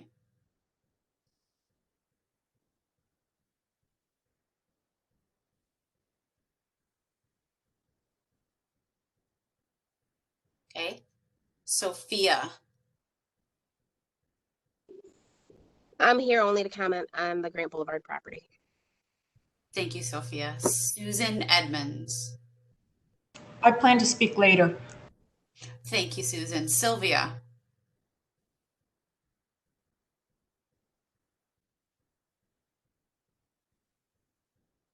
Syracuse Neighborhood Watch. No comment. Thank you. And Vicki Feldman. No comment. Okay, I have called on everyone. Heather, I believe Andy Brewer indicated in the chat that he wanted to speak in favor. Yes, and it was indicated he was part of the development team. So that's why he was not called upon. Sorry, Andy. Okay, I'm not a contracted member of the development team, but if Okay, that's what John Lange said in the beginning. So if that's not the case, you can speak now if you wish. Okay, thank you. I'll try to be brief and not redundant. Thank you again for the hearing here. The alternative to allowing this project to proceed is to leave the existing historic structure in purgatory, hoping that there will be a new scheme, a new developer, a new solution. But how many examples do we need in this community of former houses of worship that have fallen into disrepair while we await the perfect development plan that checks all the community boxes and still financially viable to the developer and or the seller? There's three prominent local examples. The former First Church of Christ Scientist at 728 East Genesee Street. That's the rotunda-shaped building on Foreman Park that operated as a place of worship from 1923 to 2003. It found short-lived use as a credit union and has been generally underutilized from 2003 to 2014. It's been vacant ever since, with plans to redevelop, the property being hampered by the economic reality of incorporating the sanctuary into a new use. Not far from there, at 711 East Fayette Street, the former People's AME Zion Church, arguably the most important African-American religious site in the city. It operated as a place of worship from 1910 to 1975. It's changed hands since then, and it slowly deteriorated. It most recently sold for $500 in 2013. Despite multiple pledges of restoration campaigns, including a new plan that was on the Preservation Board docket this week, I understand, that building sits in a wholly deteriorated condition. It is arguably beyond repair. The Mizpah Towers downtown, the corner of Jefferson and Montgomery, was originally constructed in 1911 as a First Baptist church. It's essentially abandoned and unused since 1988, despite multiple pledges of restoration and repurposing. And now it is rapidly deteriorating to the point that the city needed to recently intervene to demand the owner correct the bricks that are dangerously falling into a shared alleyway with the YMCA. So the problem with these structures is that the sanctuary spaces are simply not often suited for an adaptive reuse, and yet they are obviously worthy of preservation. We are now presented with an opportunity as a community to prevent the Temple Concord Sanctuary from being added to this list. This is a creative solution. This development and design team has solved 3 challenges. They've salvaged the sanctuary space. They've allowed the building to be put ultimately on the property tax roll. And they've allowed the congregation of the temple to, number one, both step away from the challenge of maintaining the structure, as well as achieve the financial objective of their relocation. The community should embrace this investment. Speaking on behalf of the design and construction community at large, the city needs more investments like this one. It is no secret that it will take years for New York State to financially recover from the pandemic. The state budget deficit crisis is noted. Countless projects are now halted. The economic development funds that often fill the gap for project budgets like this have dried up for the time being. Capital spending for both institutional and private projects in Syracuse and throughout the state will be significantly reduced in the years ahead. Simply put, this would be a horrible time to be turning down such a significant investment that would result in extensive local hiring, as well as ultimately provide a property tax revenue to a struggling city budget that is burdened with an imbalance of nonprofit properties. I implore the board to ask the question, if this is not the solution, then what? Are we really comfortable with the unknown future of this property in comparison to a solution that may be imperfect, but it does get so many things right? Thank you for the time. Okay, Stu, that is the list of in favor. Okay, so we got through that. I thank everyone for their comments and for keeping them brief and not a lot of redundancy. So now I'm going to ask, again, Heather will go through the same exercise. People who wish to speak against the proposal, now's your opportunity. And again, I will ask you to please keep your comments brief. And if you've submitted something, to please summarize it. You can refer to it. It's in the record. Thank you. Okay, thank you. Alice and Mark Zane, if you'd like to speak in opposition to this proposal. Yes. Yeah, we'll get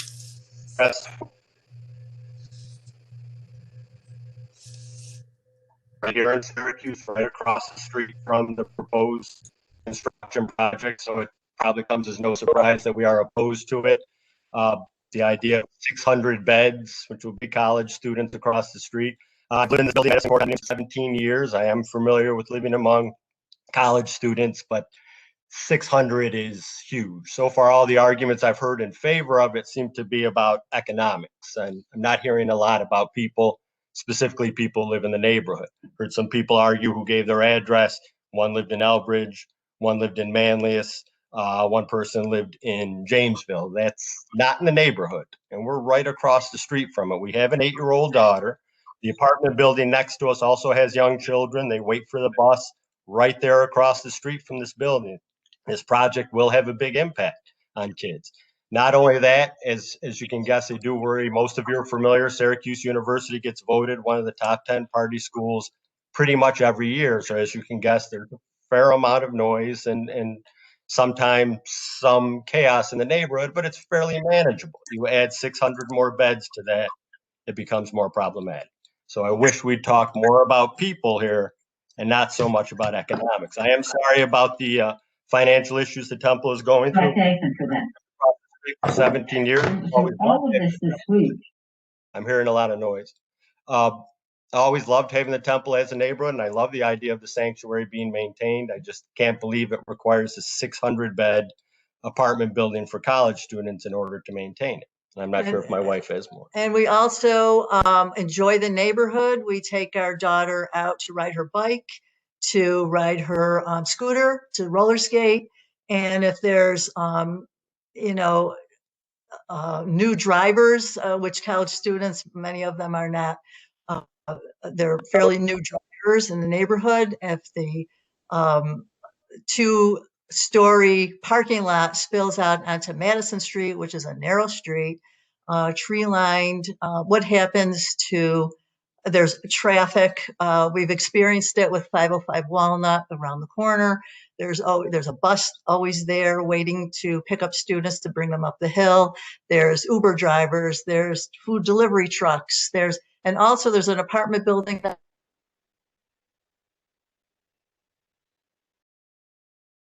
I think my husband alluded to that, and they also do not have a parking lot, so they have to park on the street. So where are they going to park their cars? And we have visitors that visit our building and visit next door. Where are they going to park their cars? So it comes down to a lot of congestion. I worry about construction vehicles.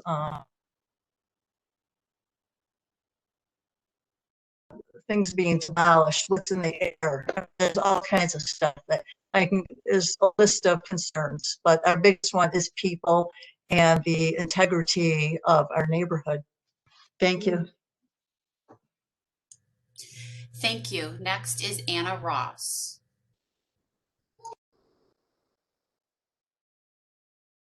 No comment. Thank you. Bob Frank. Good afternoon. My name is Bob Frank. I'm at 614 South Crouse Ave in Syracuse. I'm a principal of the Sherbrooke Apartments, which is located right next door to the Temple Concord site, 922 Madison, just to the east. Sherbrooke Apartments, designed by renowned Syracuse architect Ward Wellington Ward and built in 1918. Our property is listed on the National Register of Historic Places and is also a locally protected site in the city of Syracuse. We're neighbors to 3 similarly designated properties, including the Madison Street condominiums, Grace Episcopal Church, and the Temple Concord. All the residents in our neighborhood enjoy living in this historic and smaller scale neighborhood. I think that as such, Sherbrooke and the entire neighborhood deserve protection from the proposed encroachments, which would be caused by the proposal. Sherbrooke in particular would suffer a severe financial impact if the proposal is allowed. That is, a loss in economic viability due to the lack of rentability of our apartments, which results in lost revenue and decreased rents. 18 of our 22 apartments have a view that faces the Temple Concord. All 18 of those apartments would be negatively impacted. Things like lack of sunlight, ventilation, noise and air quality problems, traffic problems. We can't lease our apartments or have to lease them at diminished values. Will not financially be able to maintain our building. Deferred maintenance and lack of maintenance start a vicious cycle, which results in a property becoming delinquent and run down. Properties eventually suffer, become completely unrentable and unable to pay their bills. The applicant should not be able to injure Sherbrooke and the surrounding neighborhood for their private gain. Well, that would be to ensure that at least one historic property fails to benefit another. Closing, I'm asking the board to reject Landmark's application, variances, and apply the Syracuse zoning rules and regulations as per the law. Thank you. Thank you. Ben Karki, if you'd like to speak against this 910 Madison, you can do so now.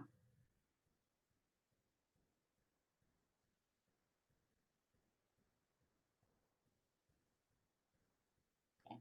Brett Ware.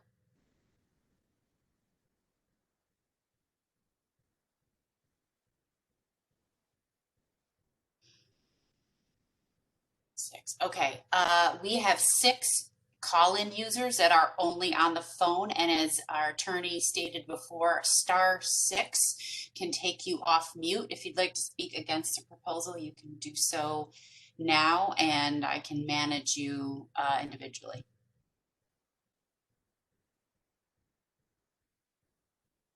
Anyone that is only on the phone. Okay, next is Sherry Lass.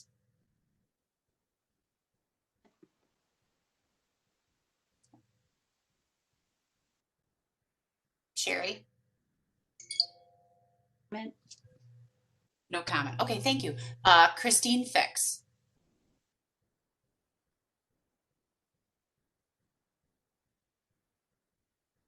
Christine?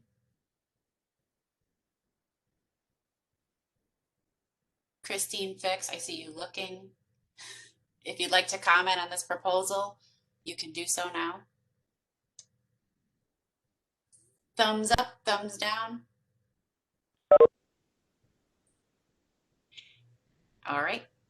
Sydney Johnson.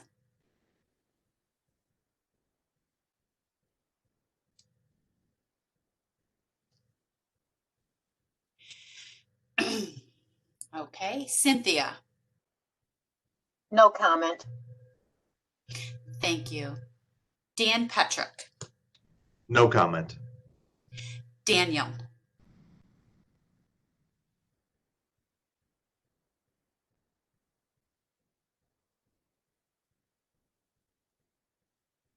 Daniel, I see you are off mute, but we cannot hear you.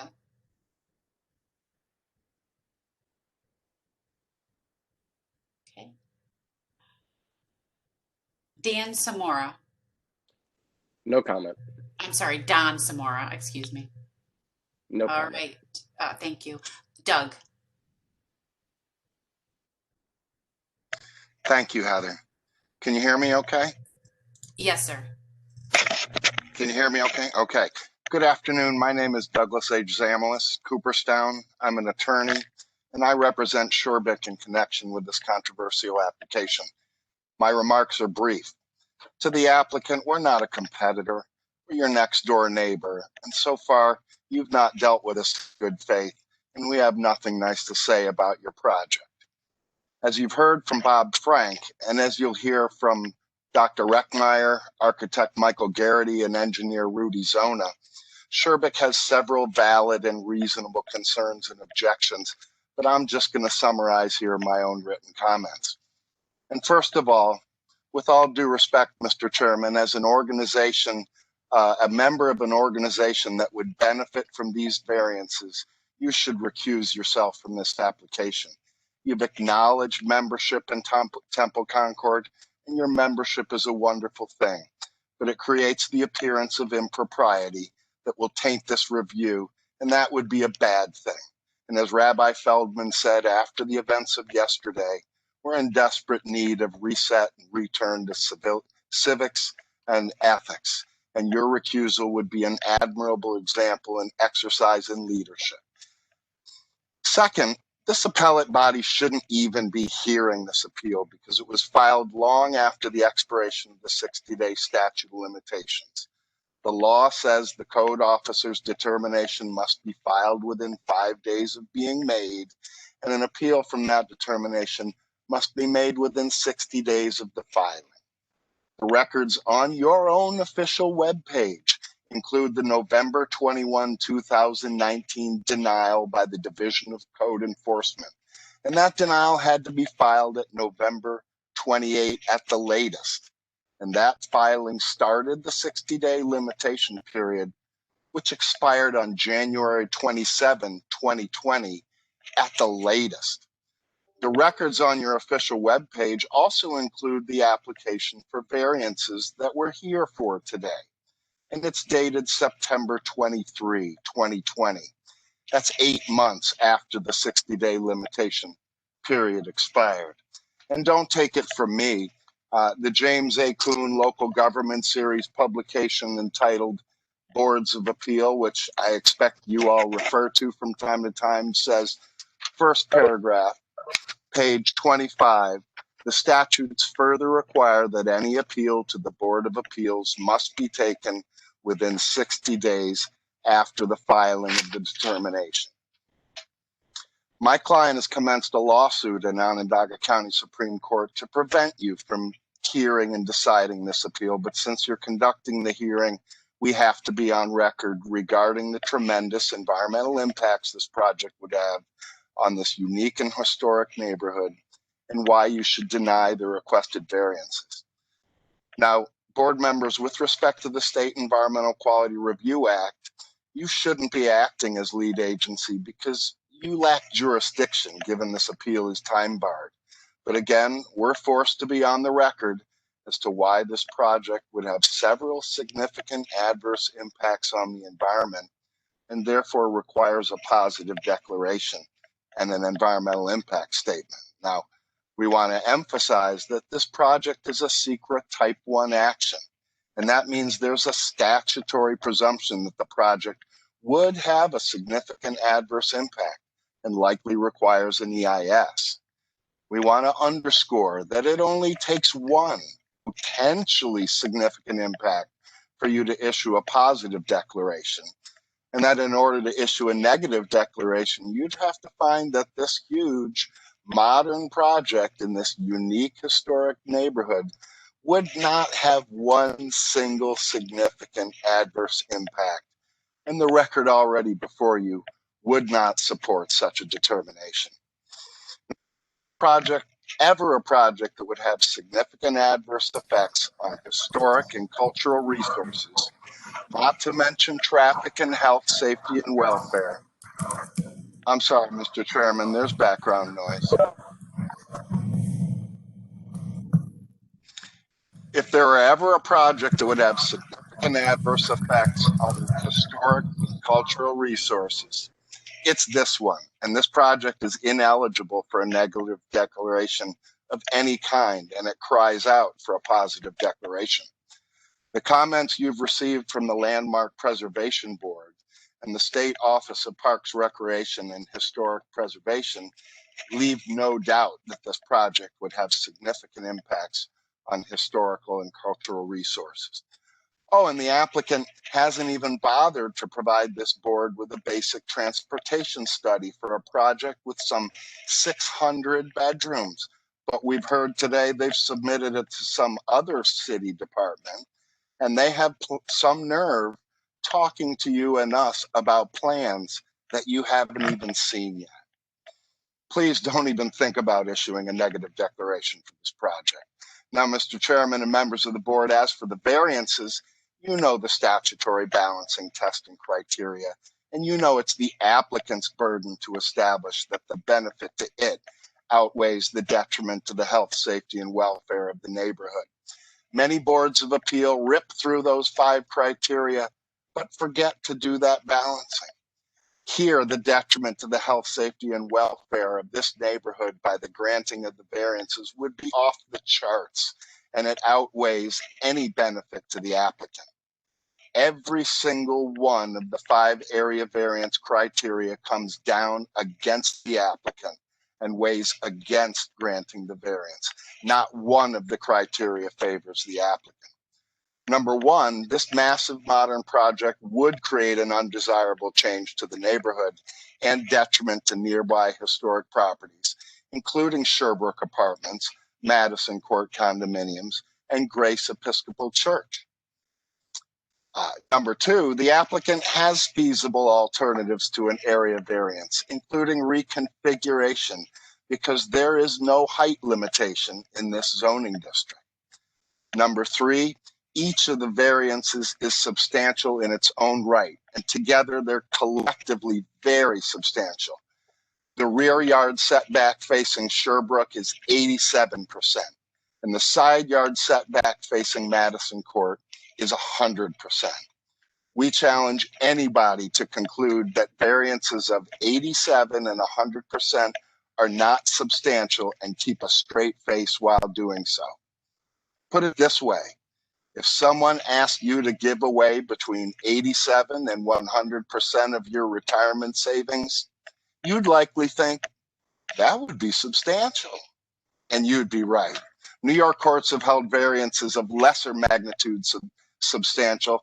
I cited a few of those cases in my submission, but there's always more. Number 4, the variances would have several adverse effects on the physical and environmental conditions of the neighborhood, which is why a secret positive declaration for this type 1 action is in order.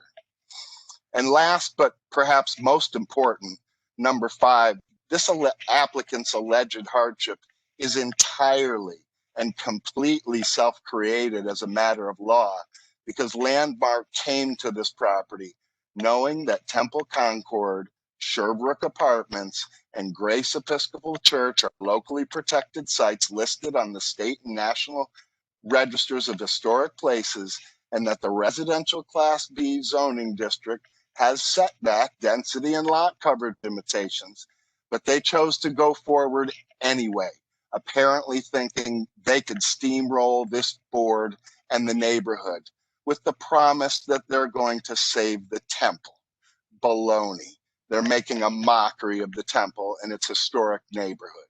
You should not reward that type of behavior, and you must not consider rezone Syracuse because it's not law.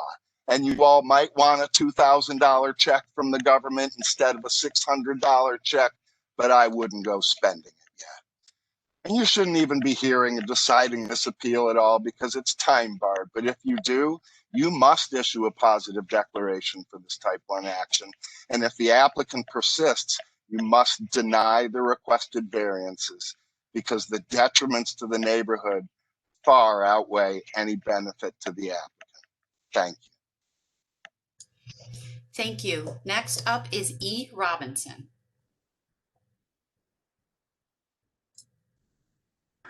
Hi, good afternoon. Can you hear me?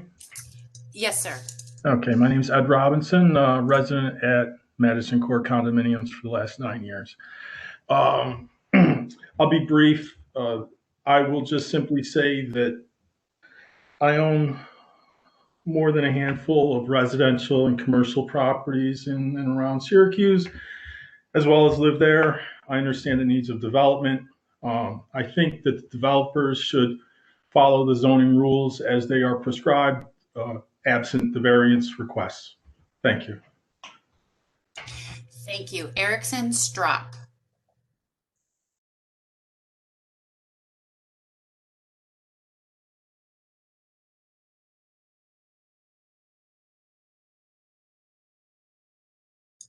Okay. E. Rogers. With the development team. Thank you. Gary Slutsky. No comment. Thank you. Thank you. Gloria Sage.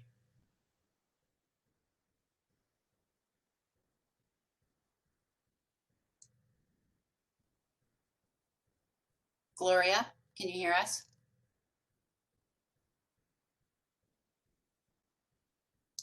Okay. Next is It's Too Big. Okay. Hello. I did submit a written comment. Gloria, this is you? Okay. Yes, yes. Thank you. And mainly on environmental grounds, I thought that, I thought that the fact that there's no setback along Madison Street is bad because Madison Street is rather narrow and it would be like a canyon.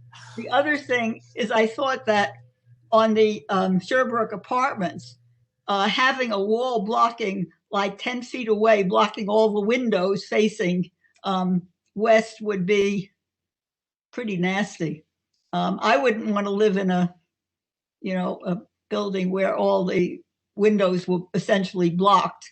I was pleased that the part along next to the temple along University Street was fixed, and that was set back a little bit more, and it was made more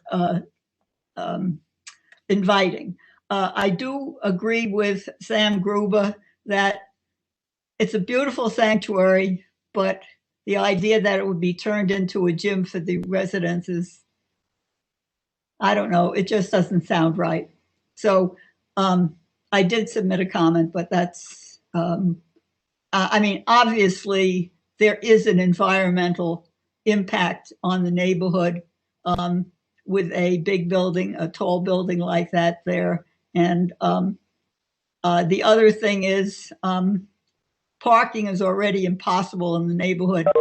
It would be even worse, but okay, that's all. Thank you. Next up is It's Too Big.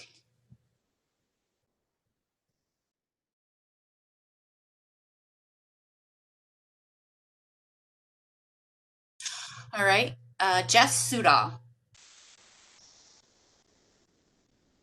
No comment. Okay, thank you. JF. No comment. Joe Kearney. No comment. Joe Nicoletti. No, no John, comment. thank you. Joseph Rotundo. No comment. Thank you. Judy Lieblin. I think I've unmuted myself. You did good. Okay. I did submit a letter and I'm going to try not to repeat myself. I am of the opinion that everyone tries to do the best thing, including the zoning board. And I do realize they have complex issues to get to and take care of, but I do feel they are responsible for taking care of us. That's what government does. It helps take care of the bigger picture and all the big things that needed to be taken care of in the best way for the most people. And as part of the big picture, I find it absolutely ridiculous if you look at the size of that building that you're trying to, put on that small street. It's absolutely ridiculous. It's like putting a square peg in a round hole, including the drawing that was shown earlier, the sky view. And to say that this is another student housing building compared to the other large ones is also a misdirected thought, because this, even with the one floor reduced, it's still 600 beds. That is as big as all the other buildings that have already gone in. Theory and Walnut, I don't know their official names, but they're all on bigger streets and Genesee Street, and they're not on a tiny street. So to force a large building into this tiny street, objectively, anyone looking at that picture would say, are you kidding me? And you're also assuming there's going to be occupancy. Okay, so who are you favoring? Not the neighborhood. You're favoring the developer, who ultimately would want to be making money on this, because why else would they be doing it? So you're assuming they're going to have occupancy enough for when they come off the free taxes that they're going to get from the beginning. So that's a big if, especially because there are so many buildings now, and I don't know if any of the other student housing are filled. So that's a question for city planning. Why would you add another 600, mostly international student, because that's often who uses these, but other students as well? Why would you assume you're going to have occupancy and this building, when it's ready to come off the tax-free zone or tax-free period, I don't know the technical term, will even not go under and then be resold, and then the neighborhood was decimated for no reason? International students in this environment, again, they're often the largest number of tenants. Will they come back? Will they rather live downtown? Is that more desirable for young people? It's my understanding that Syracuse University will soon be requiring third-year students to live on campus. So I'm thinking this, from this aspect alone, you're letting a developer build a building. We have no reason to assume they won't flip it in a couple of years, and that's something to consider. The environmental aspect of this, again, I'm not a lawyer and I'm not sure of the steps of all these procedures, but I was surprised to hear that a DPW study was done, because I thought seeker had to cover parking and traffic and water, and I don't know if the public has seen that yet. But even if that has been done, to me, it has to go back to the drawing board if you're now suddenly putting an underground garage on this tiny street. And the original variance was marked off that they had 46% drainage of medium quality on the original form. I don't know what that means. I don't know who backed that up as being accurate. I don't know if medium drainage is sufficient for a 7-story building with 600 people in it. And that's before you're digging up and under the street and putting underground parking in. So to me, these are way big pictures, that big questions that I don't think have been answered yet. And if they've been answered, the public deserves a chance to hear the answers before decisions are made to go forward. Mr. Trasher himself, at the beginning of this meeting, said he's trying to fit it in as best as possible. Those were his exact words. And I believe that speaks to exactly the point that this building does not deserve to be on this tiny street. It just does. I asked the zoning board, have you been to the street? Have you looked at it? It's just too big and too tall, and it comes around the side of the temple, so half of the temple will be blocked anyway. The light that needs to go into the sanctuary won't be there. Not counting issues like how will a fire truck get a ladder between the new building and the Sherbrooke when they're trying to help a kid on the 6th or 7th floor? It's just beyond my comprehension that this is casually being gone through as a normal situation that you're even considering. The other buildings that have been built are this big for this many students on other corners and other nearby, and they can handle it. But this street should be treasured for what it is. You've got Grace Church, Concord, Madison School, and Sherbrooke, all within not even a long block. This is a remaining treasure of a historic city in Syracuse.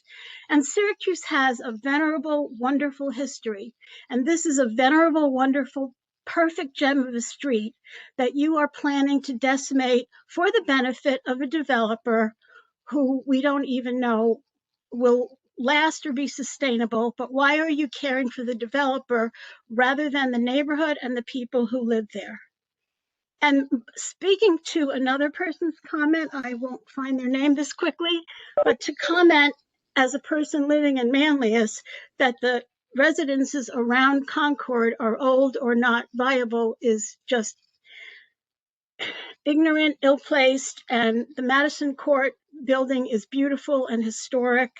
And back to the bigger issue, it's just shocking that the whole picture of this street as something that needs to be preserved for the neighborhood that it is even being considered to be threatened in this way. And I do think that a traffic study we need to hear, and how would a fire truck get to anybody on that street safely? Thank you. Next is Catherine Scott. No comment. No comment. Thank you. Kathy Murphy. No comment. Kevin McAuliffe. No comment. Louis Ross.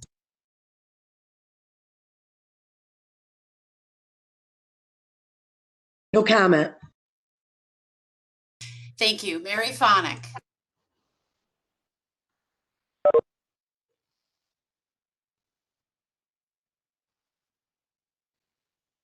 Max Glickman. Thank you. Good afternoon. My name is Max Glickman, and I've been a condo owner at 917 Madison Street for the past 8 years. I'm here to speak against the proposed development at 910 Madison Street. As a public servant and graduate, I completely understand the need for additional tax revenues to the city's struggling budget. And as someone of the Jewish faith, I understand the concept of a dwindling congregation and a passionate desire to retain Jewish identity. However, the solution to the financial troubles of Temple Concord should not create new problems to direct neighbors and abutters. The density is absolutely mind-boggling. Adding 199 units consisting of 600 bedrooms on a small street such as Madison would completely change the character of the neighborhood. This street will become an extension of the SU campus, and it will no longer be the quiet, tree-lined residential street that longtime residents have become accustomed to. There has to be other ways to maintain the integrity of the temple. I would be in favor of a much smaller residential building that doesn't change the character of the street or add a tremendous amount of bodies to the neighborhood.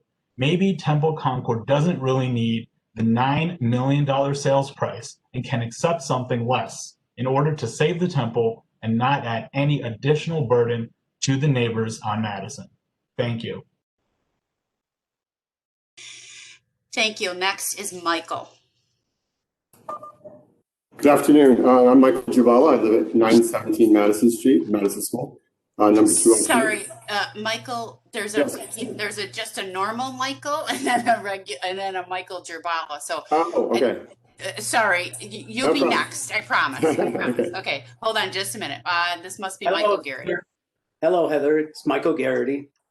I represent Sherbrooke, and I'm a concerned resident of the city of Syracuse.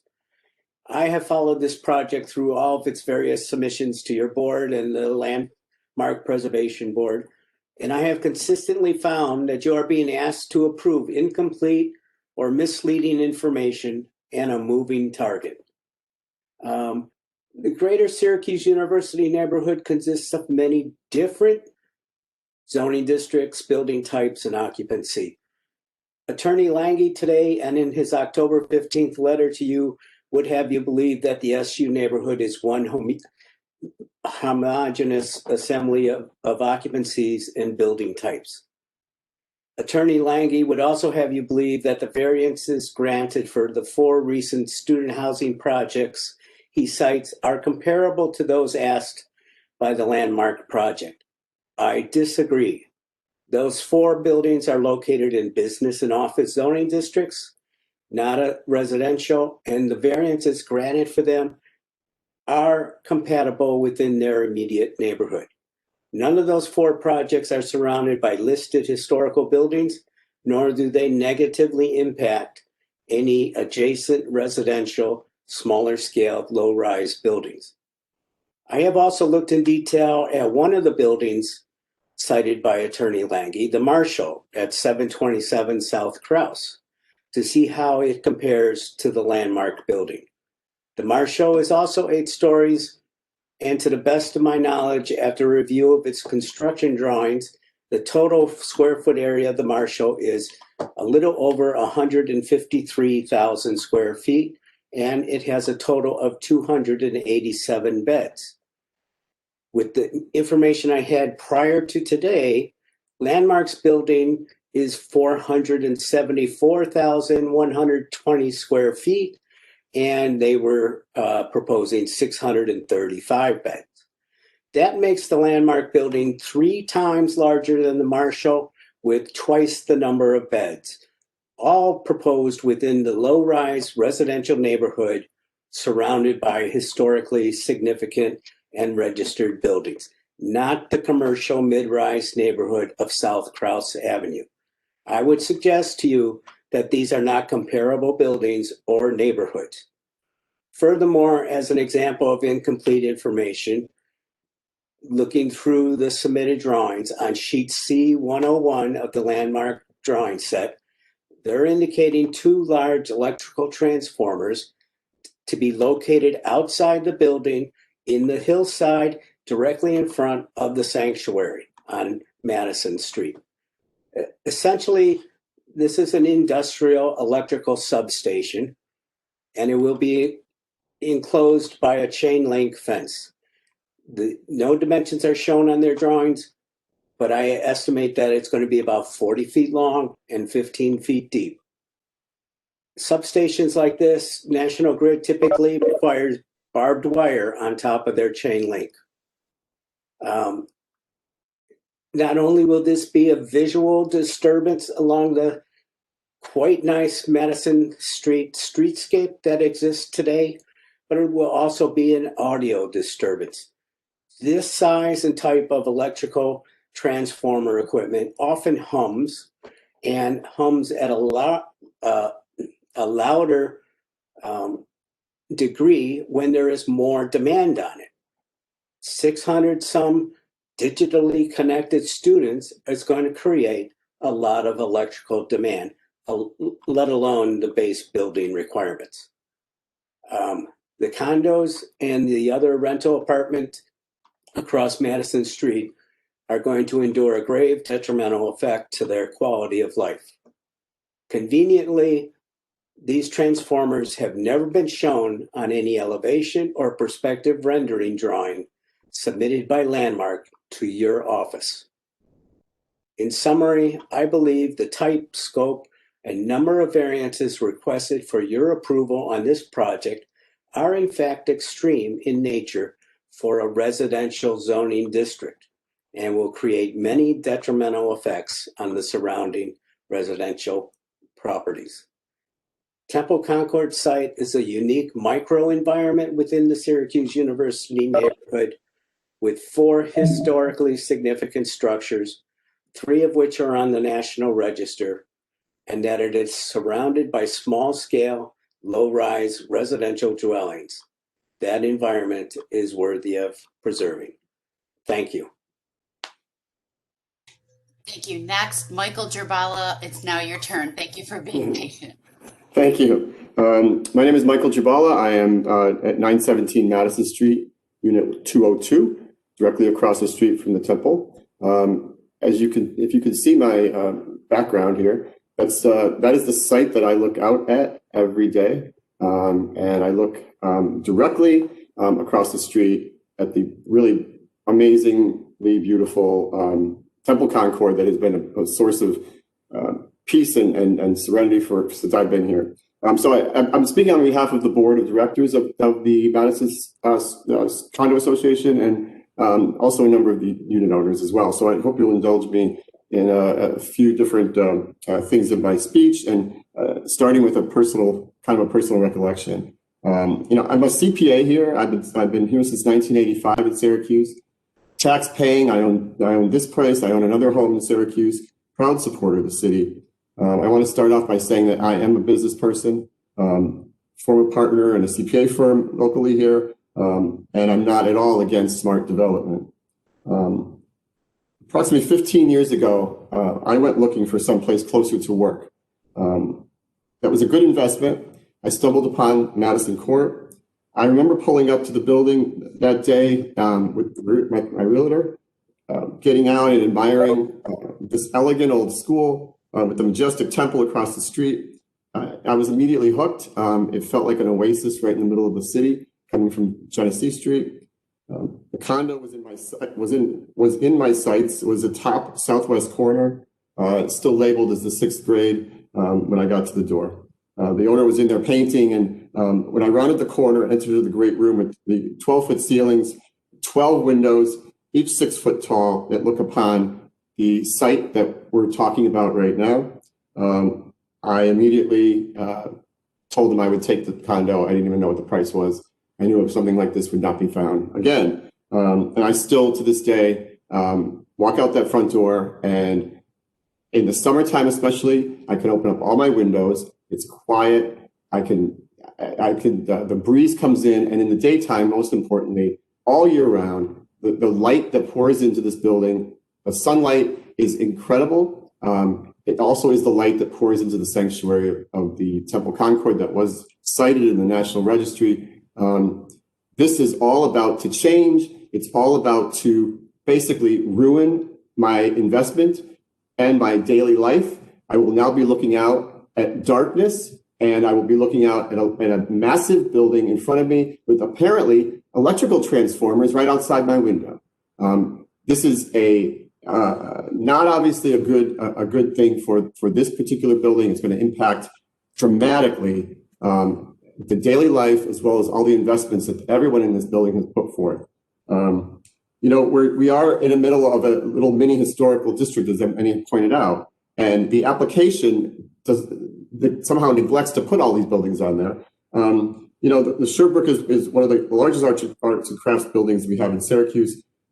Grace Church was not even mentioned, really, and that's right in front of the temple. Unlike the other developments that have gone on, and we've had big buildings, obviously, in the areas, as has been pointed out, they're all in areas within the neighborhood, but we're all in either busy streets, or they are former parking lots over by SU. They're all in areas that are not surrounded by dwellings and historical structures, and the street sizes is dramatically different than what you're dealing with in all these larger buildings. I think that's something that needs to be considered very much so. We have, including, I looked up the student enrollment at Syracuse. It's remained pretty consistent since 2017 at approximately 15,200 undergraduates, which is the main draw for these buildings. They include, of course, the 505, Viewpoint, Theory, Schuyler Commons, Common Beach Commons, 614 South Krause, the Marshall, Aspen. Peak is proposed, that's another 600 beds. And then we have this one, which is 600 beds. It adds up to about 3,500 beds, right, within the last few years. That's 25% of the entire Syracuse University undergraduate population. And if you read Syracuse University's strategic plan from 2017, when they're talking about going more to the north, they want to pull out of the south part, make it more of a university feel, move towards the north. And if you read that strategic plan, they're doing it. They indicate in the strategic plan that they may be requiring third-year students to live on campus. First year, second year are already mandated. There may be a third year. We have too many beds. This build, and my conclusion with this is that we also don't know what the COVID impact is going to be. We don't know what the foreign student impact is going to be.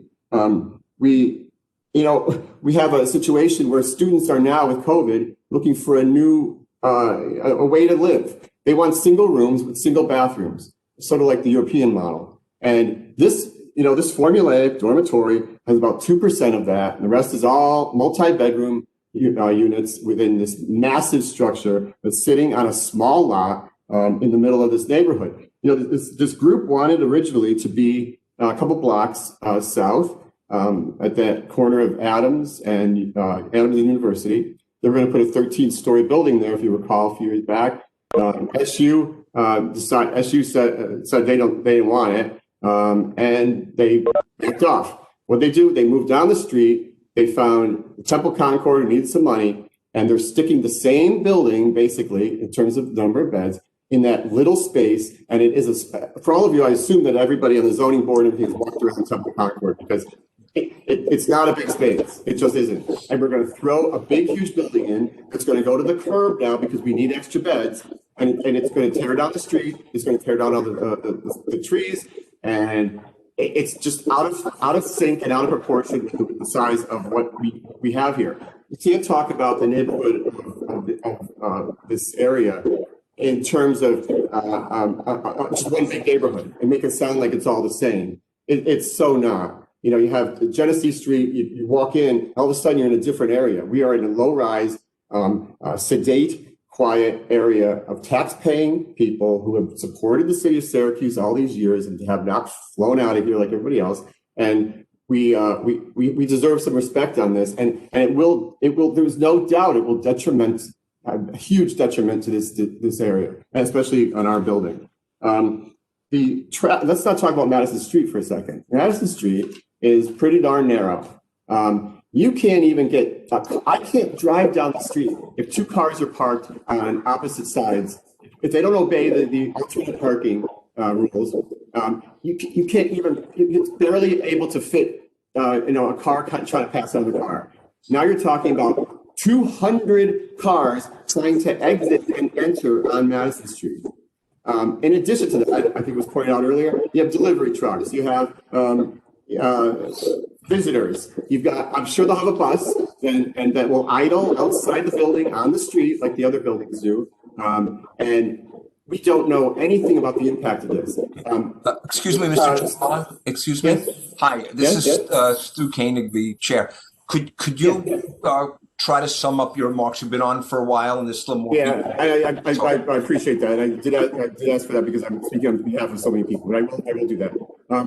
The winds blow on the street obviously it's in east to west, but it's for many months of the year it's more like a northwest flow, which would flow directly into our windows, and I think that needs to be studied. And I did submit a letter, and so the other thing is the SU strategic plan indicated that water runoff is obviously a problem in this area. It's not called the hill for nothing. And I don't think we've adequately studied this, as well as the ancient piping system that runs under here. We had a massive water main break when they were trying to build 505. So I think that needs to be really reviewed heavily. To wrap it up, Mr. Conan, I think that this is way too big for this property, and we need to think about that when we're doing these approvals. Thank you. Thank you. Mohammed Nasher. No comment. Thank you. Nicholas and Antoinette Longo. No comment. Thank you. Nick L. With the developer. Thank you. Pat Bodie. No comment. Thank you. Patricia Leet.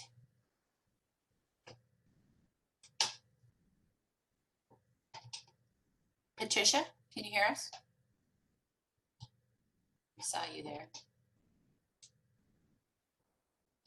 All right. Pauline Warboy.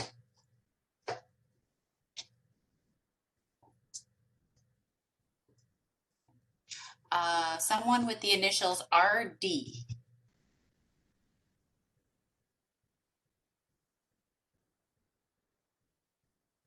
No comment. All right. Oh, thank you. Reckmeyer.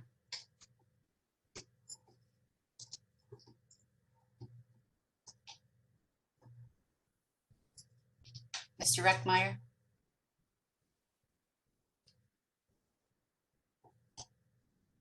All right. Rudy Zona. Can you hear me? Hello? Who is this? This is Rudy Zona. Oh, yes. Okay. You must be a Sorry, caller. I'm on video, but in my office I don't have a camera or a microphone, so I'm phoned in. Okay, so you are caller number 14. Okay, thank you. Got you. Yeah. Go So ahead. hopefully Rudy. that clarifies some stuff. I appreciate you guys letting me talk. My name is Rudy Zona. I'm with RZ Engineering. I'm an engineering company out of Syracuse, New York. I was hired by Sherbeck to take a look at the submitted materials from an engineering perspective and provide them with some feedback on what I saw as possible concerns with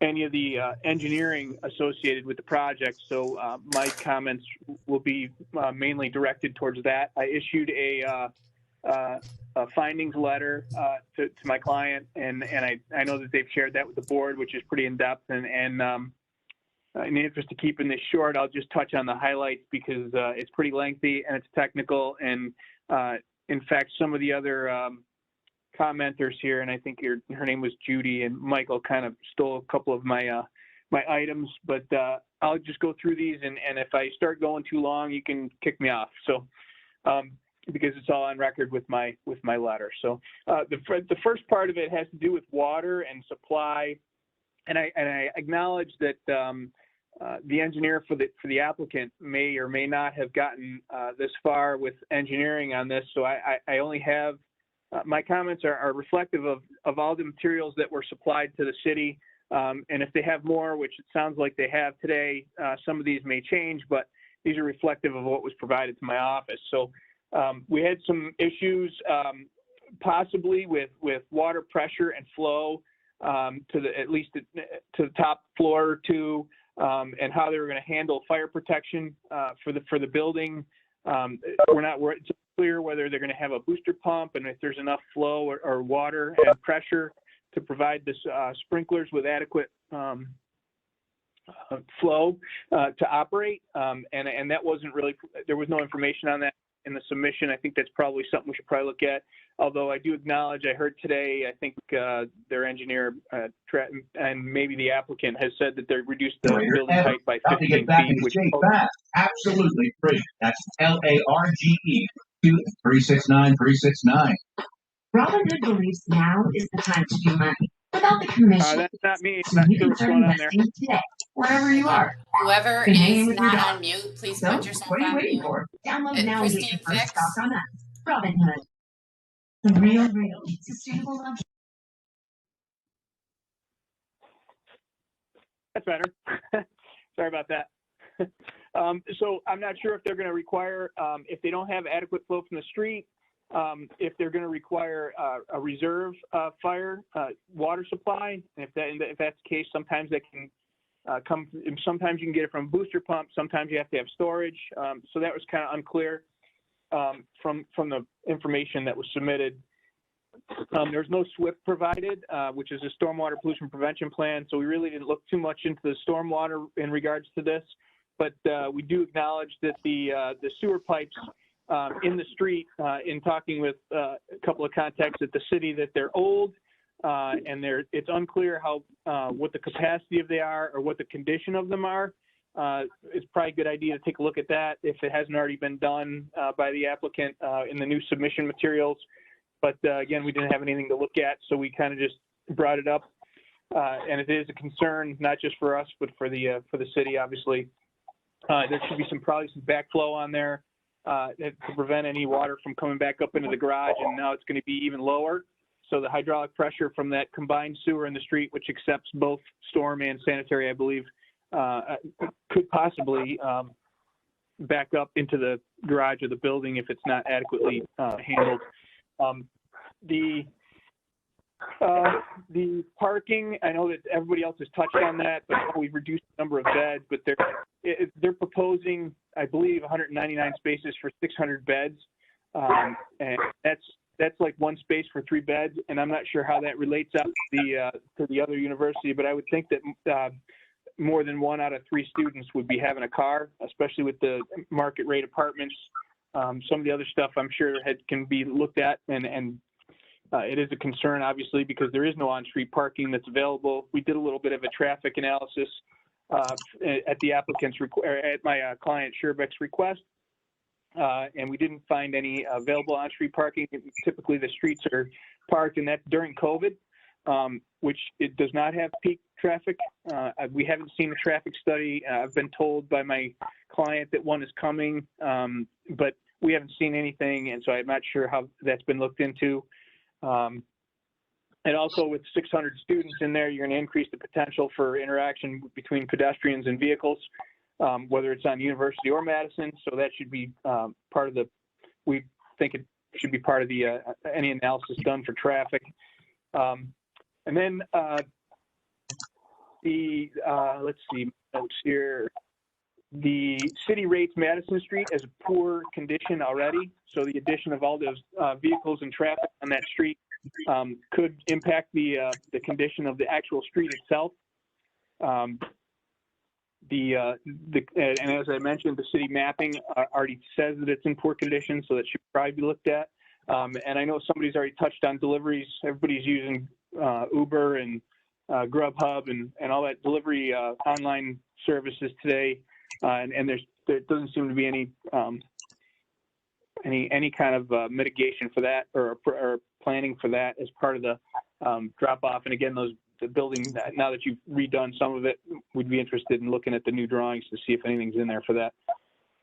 There's as far as fire access goes, obviously the concern, there's a huge concern if you knock that setback down close to the Sherbeck building, the access, and I think that Judy mentioned it before, it'd be difficult access for any kind of ladder truck to get in. And the Sherbeck building has upper level apartments and fire escapes on that side of the building. It'd be difficult to access any of them with any kind of truck. In between the 2 buildings, we feel like, especially since there's some grade change there. You got overhead lines that are on the street there to conflict, and vegetation and trees and things on the street. And then there's some code issues with fire trucks being using access from Madison Street. I think the code says something like 26 feet minimum unobstructed area, and I think the whole street itself is only 29 feet 10 inches wide or something like that. And then there's supposed to be 2 points of access, I believe, for the fire code. So you'd have to get access off the university, which you got a bike lane going out in front of there. I'm not sure how that impacts it.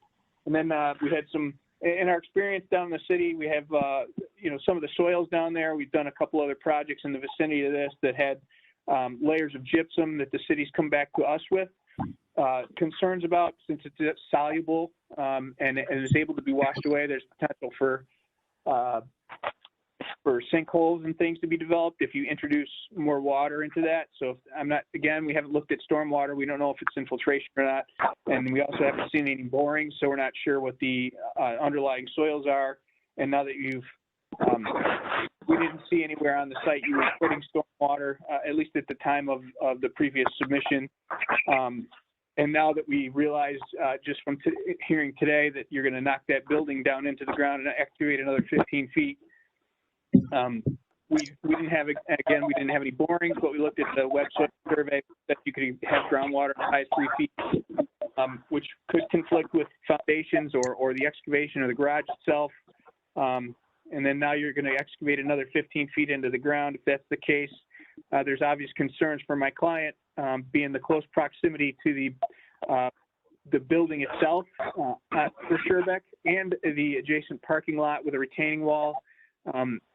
How is that we're curious how that's going to be constructed, and what impact excavating so close to those two items will have. And so we did do a little rendering at the client's request to try and see the difference in elevation. Obviously that's changed now, but we have some concerns with trash and it being so close to the residents in Scherbeck, and odors and other things that are going to be in that corner. At least that's where it was planned previously.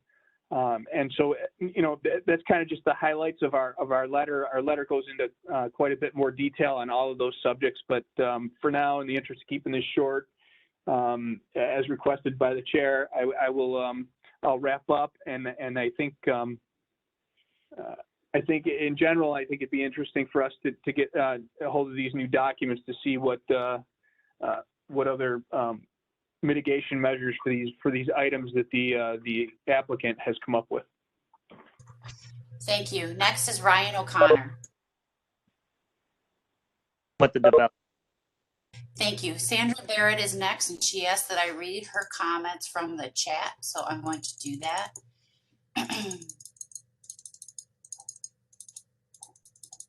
Sandra Barrett, city resident, mother of daughter and son-in-law residing in Madison Court, who are at work this afternoon and who also wrote in opposition. I will not repeat the objections stated in my letter or by others. I will say that the comments I've heard in favor, aside from those from the developer and contractor, have mainly spoke of settling for whatever we as a city can get in order to supposedly save the temple. Syracuse is known for settling, and it has never worked well for us as a city. I have to believe that there are other ways to save the National Register historic building. Other congregations have faced similar situations and have found ways to save historic and/or religious buildings for public access without the huge negative effects on a neighborhood that this project will definitely cause, albeit maybe without major profit. Please, let's not settle again. Let's call this what it is, a totally inappropriate project for this site. Thank you. That is from Sandra Barrett. Okay, next is Sarah Stewart. Yes, sorry. My Who's this? was on this is Bill Reckmeyer, so be sure to come back to me, please. Okay, yes, we did call on you. Would you like to go? It's up to the chair. Would you like to go to Mr. Reckmeyer or keep going? That's fine. I have no order preference. Okay, Mr. Reckmeyer, you can go ahead. Okay. I'm Bill Reckmeyer, and I'm one of the principals of Scherbeck Inc. And if you could put those drawings up, Heather, that were sent to you that I've made, can you do that? You will have to share your own drawings, sir. Thank you. How do I do that? Anyone can share. I've set it up that way. So you click the share button and your screen will be shown. I'm not back on the. Do you have your file open on your computer, sir? No, we sent the file to you. No, I don't. I'll open it while you talk to other people. Okay, Sarah Stewart McIlvain.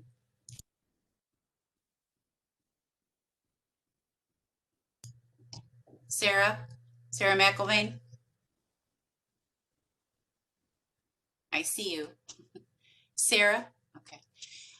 Sophia Bata. No comment on this project. Thank you. Susan Edmonds. Thank you. I'm trying to share my video. Oh, I guess you do see me. Okay, great. And I'm also going to choose to share. I'm asking how to understand the directions to share. One option is screen and the other is application. At the bottom, there should be a bar that has your mute button, your start video, a share.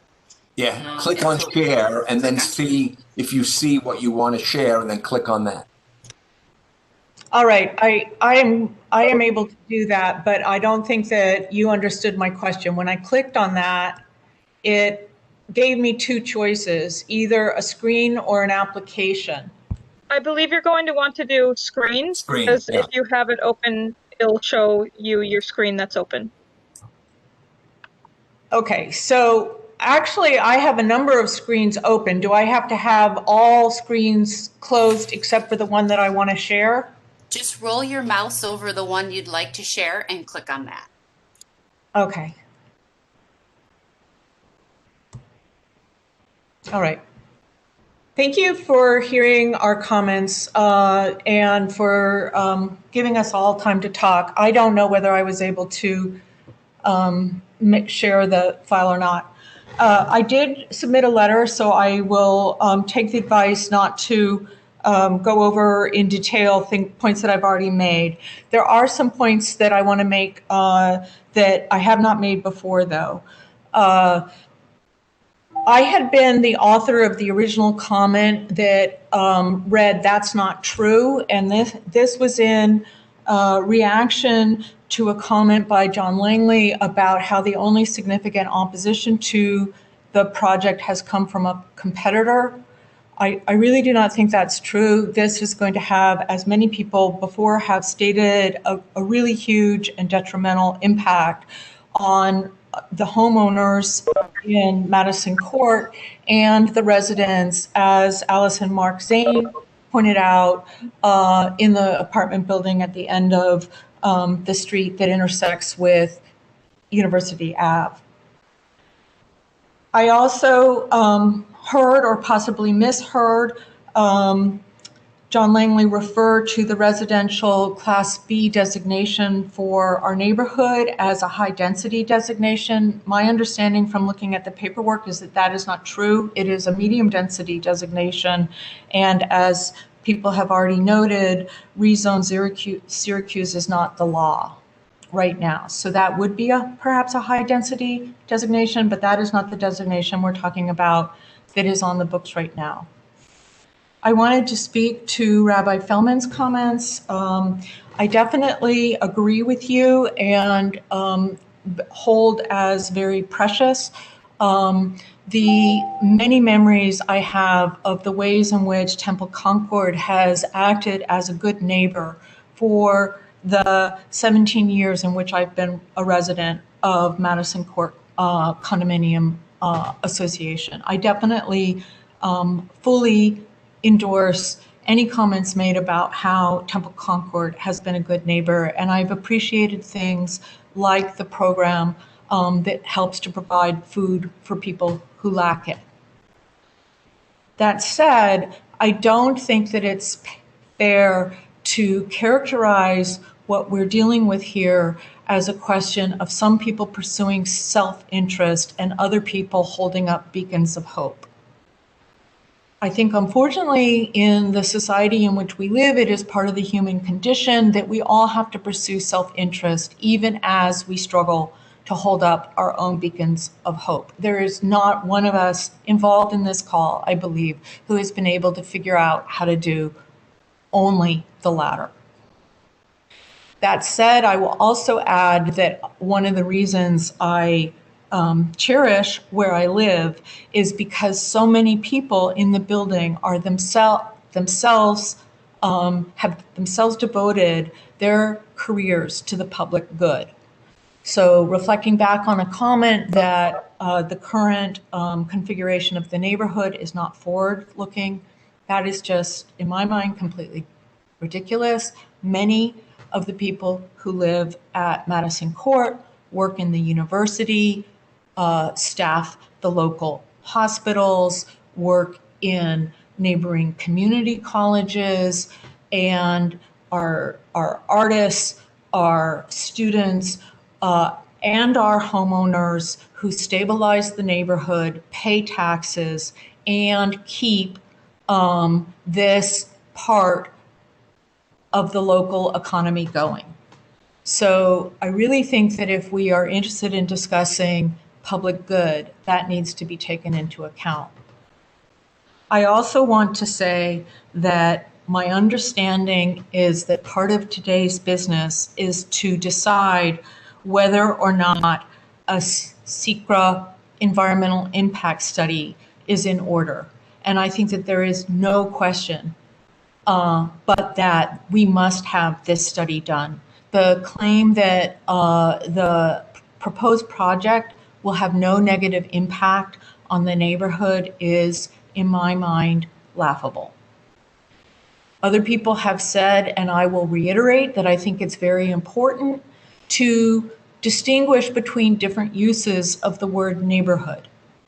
If you enlarge the scale of the neighborhood, you can make all sorts of comparisons which immediately become false if you look at the neighborhood at the street level. So I would like to remind everyone that these plans are going to have enormous and irreversible impact on other working, contributing members of the city who live in the immediate area. I do have great concerns about the financial viability of this project, having been an active member and a full professor at Syracuse University for the last 25 years. I am privy to a lot of conversations within the university circuit about the financial crisis the university is facing and about the threats to its plans to be able to retain large enrollment populations from abroad. I also will not go into detail, but I would like to restate that I feel that this project will endanger me and my fellow residents at Madison Court Condominium in numerous ways. I feel that the traffic problem will not just be inconvenient, I believe it will be dangerous. I believe that the height and mass of the building will cut off light to long-term residents in the area that has not been adequately studied. I got to take a look at the shadow study that Landmark Properties did draw up. It's from an aerial view, and the light reaches, the study focuses from above and shows that shadows will reach right up to the edge of my building but not cross it. What I would like to see is a study done that shows where the shadows will strike on the face of the building, seen from the side, so that there is a more realistic understanding of what the loss of light will do. I also want to state that, like many people in Syracuse, I'm someone who suffers from seasonal affective disorder, and access to light is actually very vital to my health during the winter. And this is something that I would really like the board to take into account. I have serious concerns about the possibility that asbestos has been involved in the construction of the 1960 portion of the building. And I have read and am very unconvinced by the Strop appraisal, which explicitly says that the author of the appraisal has nothing to say, no expertise in, and cannot comment on the possible environmental harms that would involve something like asbestos in the building's construction. I also would like to touch on Sam Gruber's earlier comment and share a sadness and a kind of disbelief that all of these attempts to save the sanctuary are actually going to save a sanctuary. It will not be a sanctuary when Landmark Properties is done with it. It will be closed off and privatized, and many of the features of it that retain and sustain its spiritual value will be compromised, including the ways in which the building's mass and height will drape the sanctuary in shadow when its entire architectural design is to feature and ensure that it is filled with light. Thank you. Thank you. I'm gonna go. Sarah McIlvain just left again. I saw her come to her computer. Now she's gone. Okay. Well, we'll come back when I see her again. Next up is Sophia Batuk. Sophia, if you're there and like to speak against 910 Madison, you can do so now.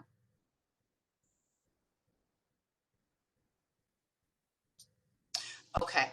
And Sylvia stated that she has no comment. So that is the entire list of people that have, when we went down in alphabetical order to speak against. We can go back to Mr. Reckmeyer. Yeah, Mr. Reckmeyer. If he would like to, Yes. if he's okay with sharing now, let me just Okay, find you on try here. it sharing one time here. Okay, here we go. Do I click on share and then my drawing, or the other way around? Share, and then what screen you'd like to share. When I click on share, okay, I don't share content. I have it on AutoCAD. Is that what you want? Yeah. Just roll your mouse over the screen you'd like to share, and the word share will come up and you can share. Do you see it? No. You don't see any drawing? No. Well, I did that. Try it again. Share web browser, share content, share multimedia, share remote computer. Is that it? It should say share content and then give you the option for screen or application, and I believe you should choose screen and then choose the document. Okay. Trying. I see this. I see the share screen one. Oh, here it is. Maybe this is it. Like, I don't know. I see it, but I can't get it on the screen. Well, Bill, why don't you just make your remarks, and the board has those drawings in the record. So Okay. if you could just refer to them and deliver your remarks. I presume you have my, there are 5 drawings on my submittal. If you've submitted them to zoning@syrgov.net, then they have gotten into the record. But as of before this meeting, I didn't see those printed out. So oh, look at someone's sharing. Oh. Are these the drawings? That's from Michael. Yes. Okay, Michael great. Garrity is sharing them. And Heather, they were copied to you. So they're in your inbox. Oh, okay. Well, zoning@syrgov.net would be more appropriate than to me directly. But now that we have these, that's great. Thank you so much. Yeah, they were. Somebody put it back to drawing 1.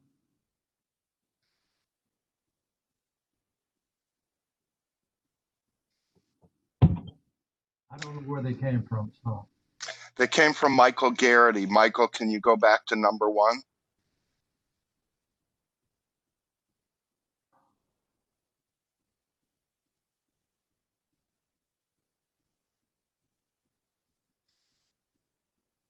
Oh, no, that's wrong. I'm going to ask North that. elevation, Michael, the north elevation. Yeah, we need to get this going. We're almost at 3 hours, and we have more presentations to do.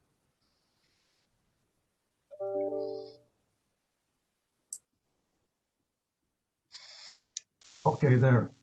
This is not the right drawing, but anyway, I wanted to point out to the board that the context of this building is on the north side, Sherbrooke and the temple. And that we have made survey drawings of the surrounding buildings. In the most recent submittal has a different drawing than what you're looking at. And the reason that we made detailed drawings of exactly what the landmark people have presented is to show the context. None of their submittals show the adjacent buildings. So that's number one. When you see the drawings, I hope that you will look at them. And you can see that this building is a massive building on a very historic, small-scale site. Now, I want to point out that, again, to reiterate, we have 4 historic preservation buildings on this site. Not just the temple, which has been talked about over and over again, which is okay to be talked about, but Sherbrooke is also historically significant, and Grace Church is.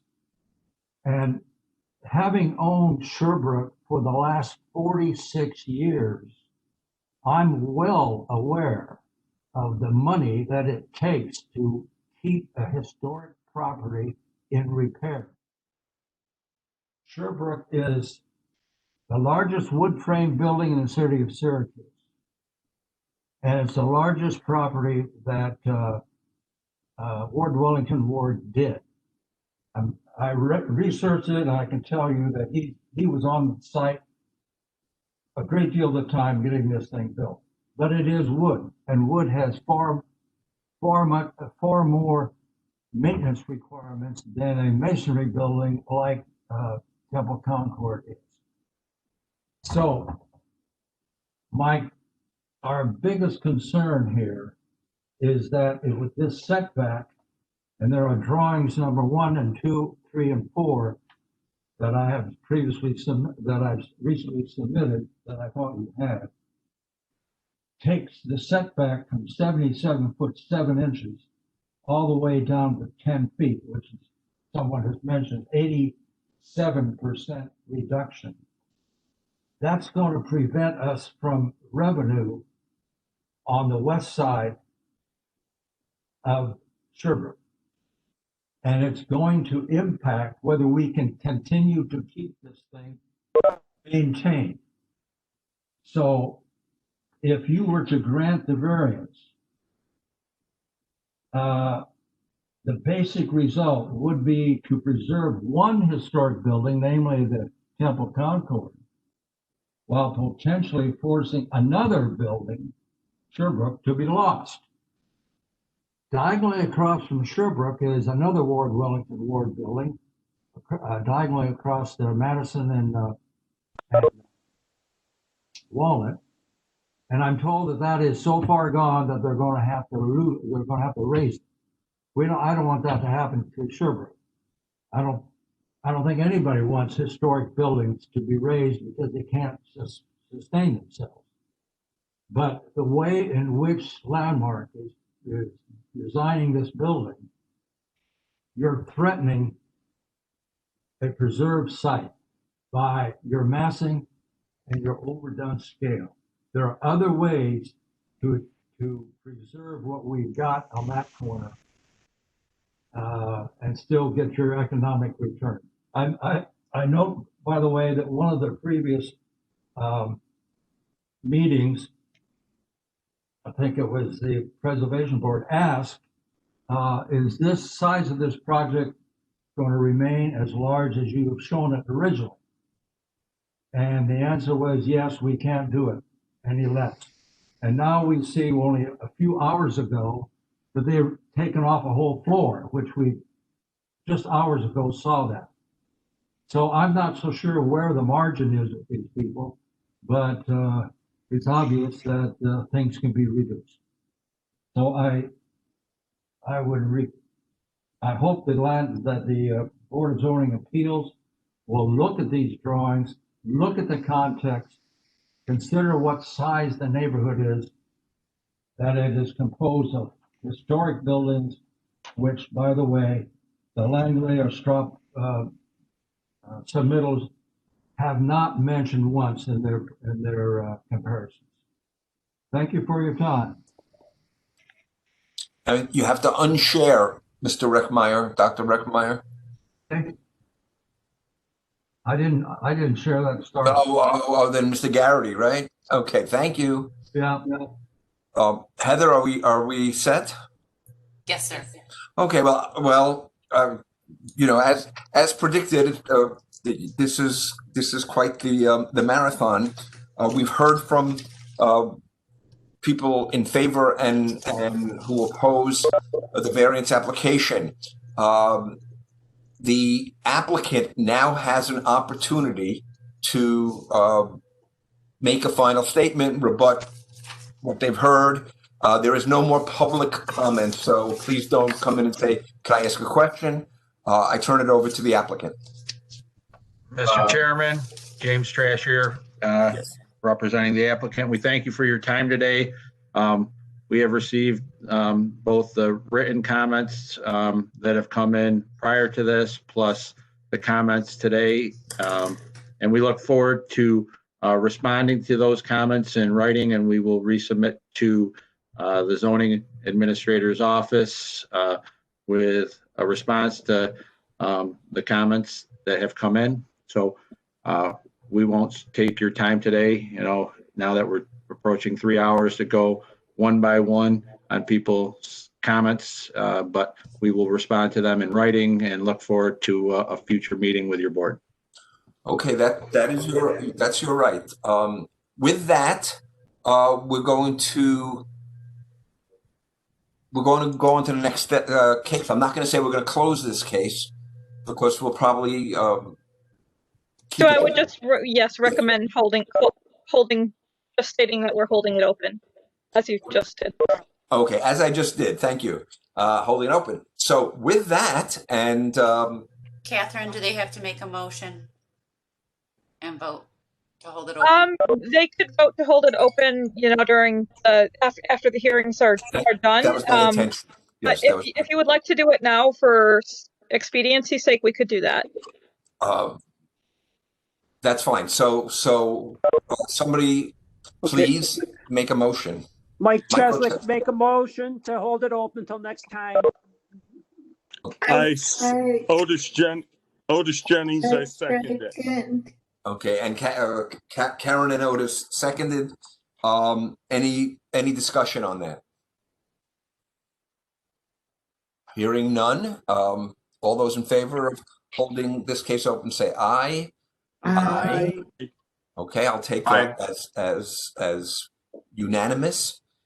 And we will move on to the next case. Would staff please introduce the next case? Yes, the next case is V 2017. It's a use variance to waive permitted uses at 1154 Grant Boulevard to establish a retail use owned by Mohammed Nasher, who is also the applicant. It's situated in a residential Class A zoning district.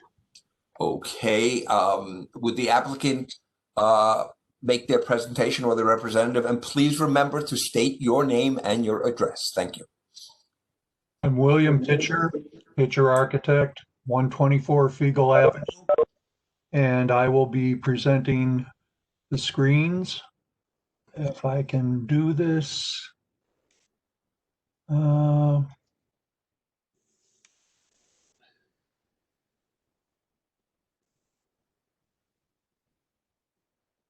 Okay, here we go.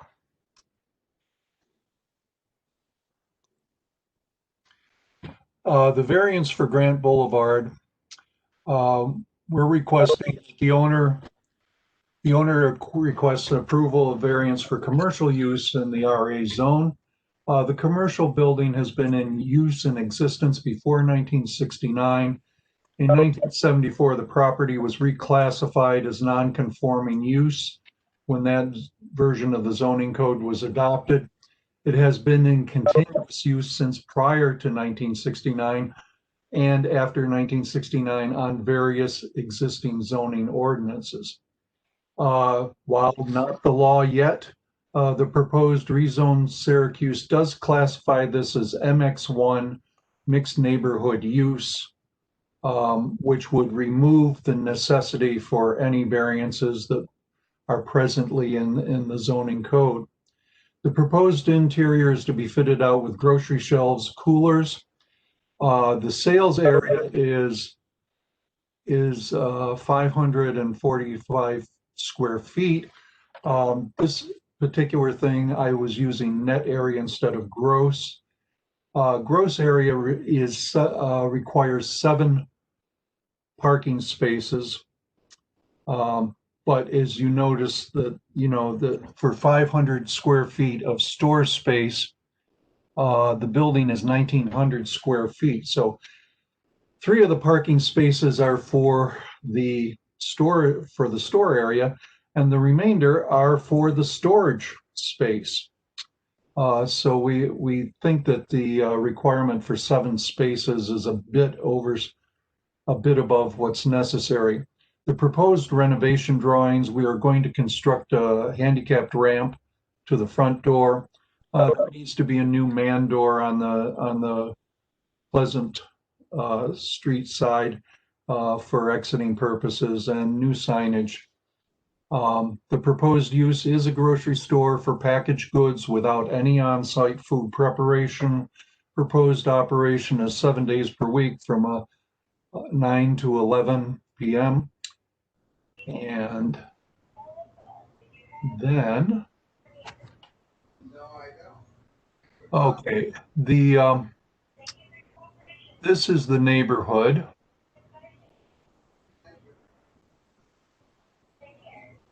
The front of the building. And I'm going to do a turn here. This is the side of the building. This is looking down Grant towards Butternut.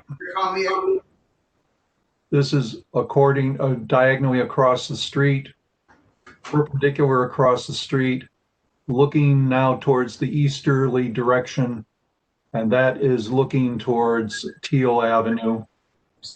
And these are the 2 existing signs on the building. And this is the existing asphalt on the site. You will note that there is a difference between the color of the asphalt. The street goes in, and we keep turning, and that's the front of the building. Now, what we did on here, if we look at the survey and this is 1969, you can see that the asphalt was in place that long ago when this particular one was done in 1979. The existing conditions,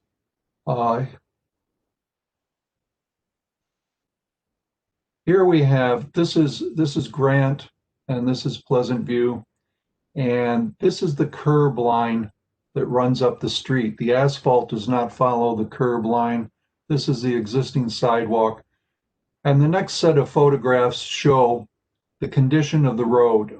This stick is 42 inches long, and it was moved at 10 feet up the street.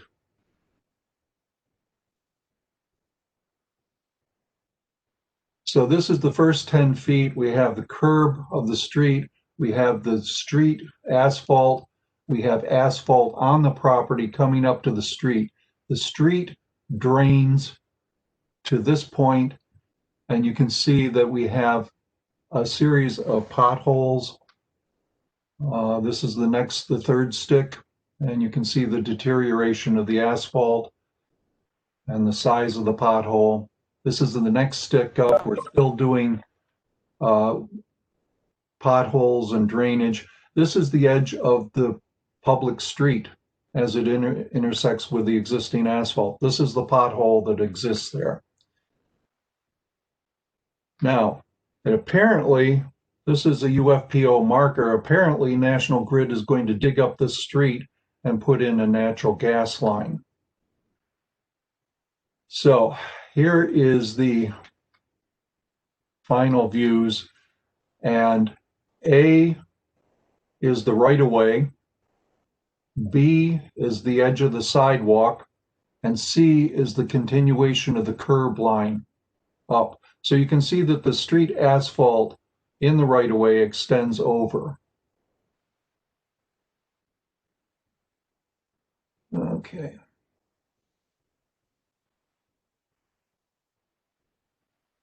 Now, if we can have a waiver for the on-site parking and use parallel parking on the main street, the owner is willing to take out all of this asphalt that's here, put in new lawn, put in a new sidewalk, and that sidewalk would be 4 inches above the existing asphalt and would act as a curb and would prevent any automobiles from parking on the sidewalk or in the grass area. They would remain in the street area.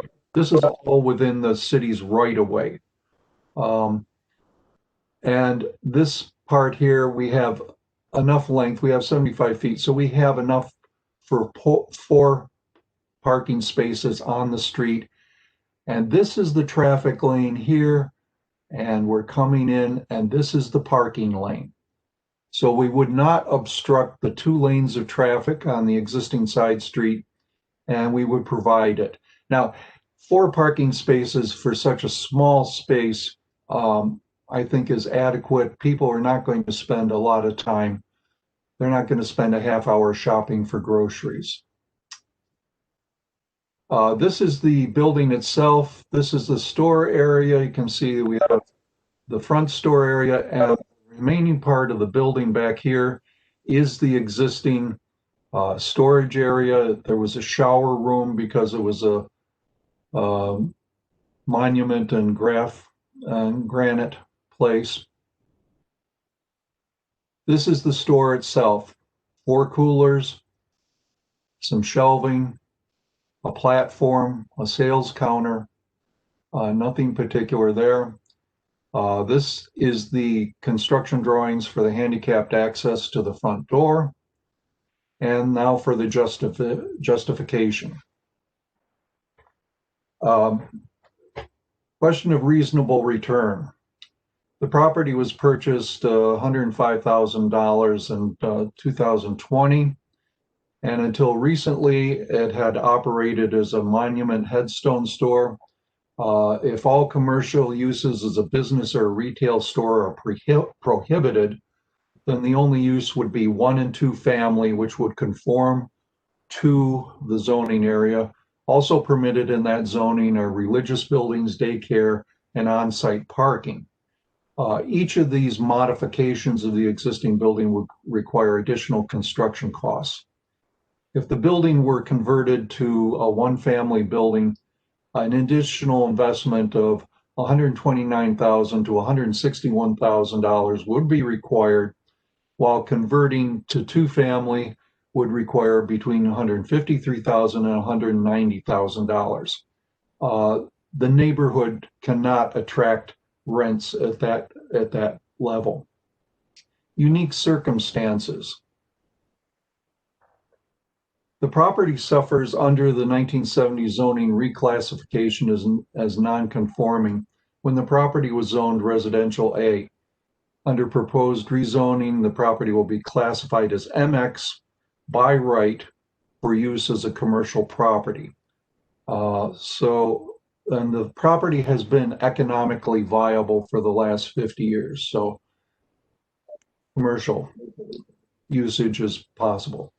The essential character of the neighborhood, The property has existed for over 50 years. It is part of the neighborhood.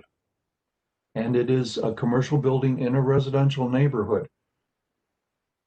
As far as self-created hardship, the owner informs me he fully expected to continued use of the property as a store, and the store has been operating for many years.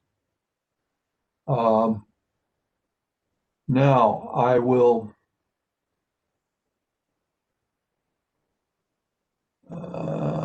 turn back the screen if I can get it back to you. Okay, and I will ask Mohammed, do you have any comments that you would like to add to this presentation? Hi, William. No more addition, just that we just want to use it as a store. If there is anything in opposition to the plan, I would I would be able to probably answer their question, their concerns. But it's nothing more than you just said. We just want to use it as a retail, just like it's now being used. Hello, Mike Cheswick here. Are you going to have hot food takeout there, or just totally? It's retail. I just need to interrupt for 1 second. Can you please state your name and address for the record? I was just going to ask. Yes, Mohammed Bashir, 6125 Richards Drive, North Syracuse, 13212. At this time, no, I'm not planning on having hot food. Hot food, actually, especially now with this new guides that the city have because of the basement for this building, grease trap, and the cost of the new hood. It's probably goes around $70,000 to $80,000 to actually run a hot food business. My plan is for a grocery store that would be just a dry grocery, no beer. It'll be just more of international grocery store. Community that my background, I'm from Yemen, and we have good amount of community that lives in the north side from different countries, as of Somalians, Sudanians, Yemenis, Burmese, Vietnamese. It's a big international market in the north side of Syracuse. So those type of grocery stores, they need it in that type of market. I don't know if there's now, what to add. Excuse me. Now, do you expect your customers to come from the neighborhood or to come from other areas? Well, most customers are walk-in customers. It's the areas that's around us. It's a low income class area now. So I expect probably maybe 2/3 of walking and 1/3 of driving. I think most of the customers will be from the neighborhood. Other questions from the board?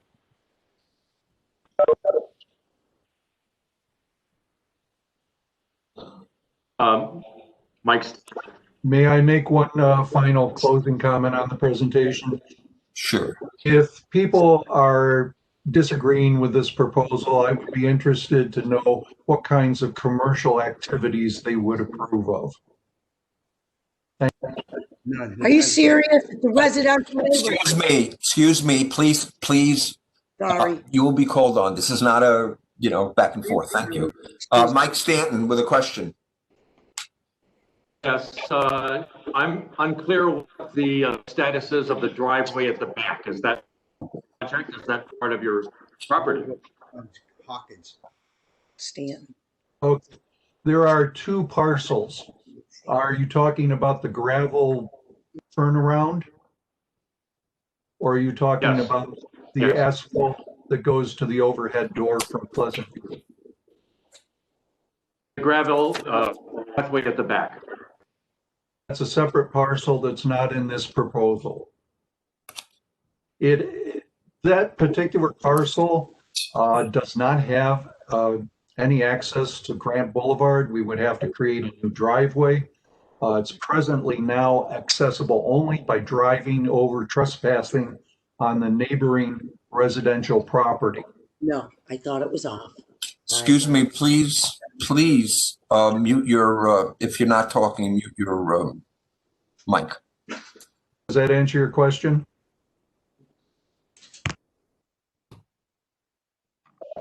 Yes, it's not a part of the project you're proposing here today. Correct.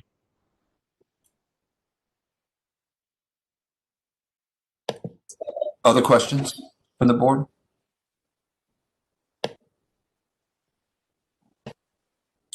So, Stands, and actually, you address the costs of residential, but you don't look at the other possible uses of the property, like school, like religious. You want to comment on that? Basically, in the packet, you have a cost analysis sheet, and it was using the national average for new construction for an apartment. If you were going to convert from a store to a daycare, to a church, to an office building, you're probably going to be running roughly those same square footage costs because we basically have a brick masonry building and you would be putting in whatever. So, I mean, there would be different costs for different kinds of adaptions, but I think you're in the same general neighborhood of the amount of money required to do any interior changes. Yeah, Mr. Pitcher, my impression when I read the case, and of course a lot's going on today, was that you are making a equal comparison between a place that somebody walks in to buy a gravestone, that'll be one or two people, X times a day, to a grocery store. And I think the basis of Mike Stanton's question is that there are legal uses that you don't need a variance for. And I don't know, did Mr. Nash does he own that property now? I believe so, yes. Yeah, okay, so he bought the property. Well,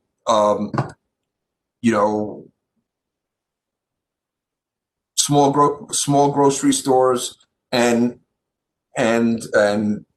places where you buy a headstone, there's just no comparison, and there may be other marketable uses that would not need a variance and would not involve a store that's open from 8 to 10 to 12 hours a day with traffic going in and out. So, I mean, I'm willing to hear your side. I mean, there's no doubt about it, but that's what goes through my mind, when I review the case and hear what you're saying. Well, if you look at the square footage, 500 square feet, people are not going to be in there for 1 hour. You're going to have a very short, brief transaction. You're not going to have a lot of parking. They're going to be in, they're going to be out. 4 parking spaces on the street, that's probably sufficient. Now, I would be willing to hear any other commercial uses, but it's my understanding that the variance with the change of occupancy and the change of owner, we would be coming back for a variance, regardless of what commercial use this property was put to. I believe that's what's required. Heather or someone, what are the legal uses again for this property?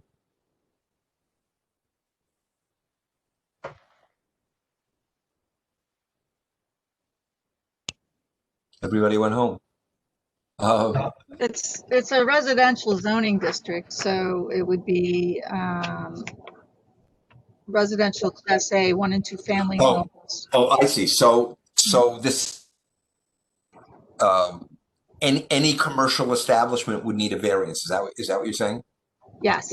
Oh, okay. But it was a commercial establishment before. Yeah, it was commercial before even the establishment of zoning. It's always been a monument sales business Been as there far all as the I time. know. Okay, Yeah.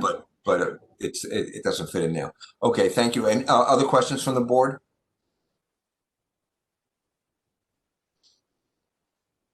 Okay. Yes. Yes. Yes. Who's This this? is Christine Fix. Okay, you're not on the board, Christine. You have to wait. Okay. I'm asking my board if they have any more questions. Okay, thank you very much. Thank you. Any more questions from the board? Hearing none, I'm going to ask, is there anybody here to speak in favor of the application other than the applicant? Okay, so again, I will go down the list alphabetically. We'll start with Anna Ross. Oh, speak only if you're in favor, or say no comment. No comment. Ben Karki. No comment. Bob Frank. No comment on this proposal. Thank you. Sherry Lass. No comment. Christine Fitz. Yes, I am against this proposal. Yeah, we're not ready for you yet, Christine. This is for people who are in favor of the proposal. Okay.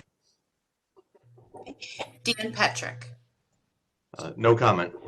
Dan Samora. No comment. Doug. No comment. Heidi. No comment. Jennifer Schultz. No comment. Joe Carney. No comment. Joe Nicoletti. No comment. Joe Rotundo. No comment. Judy Lieblin. Judy. She spoke on the other page. She spoke on the other one. Okay. Karen with no last name.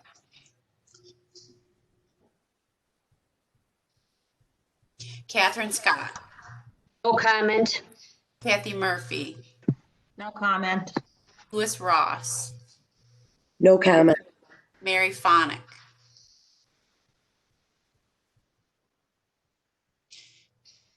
Nicholas and Antoinette Longo. No comment. Pat Bodie. No comment. Patricia Leet. No comment. Pauline Warboy.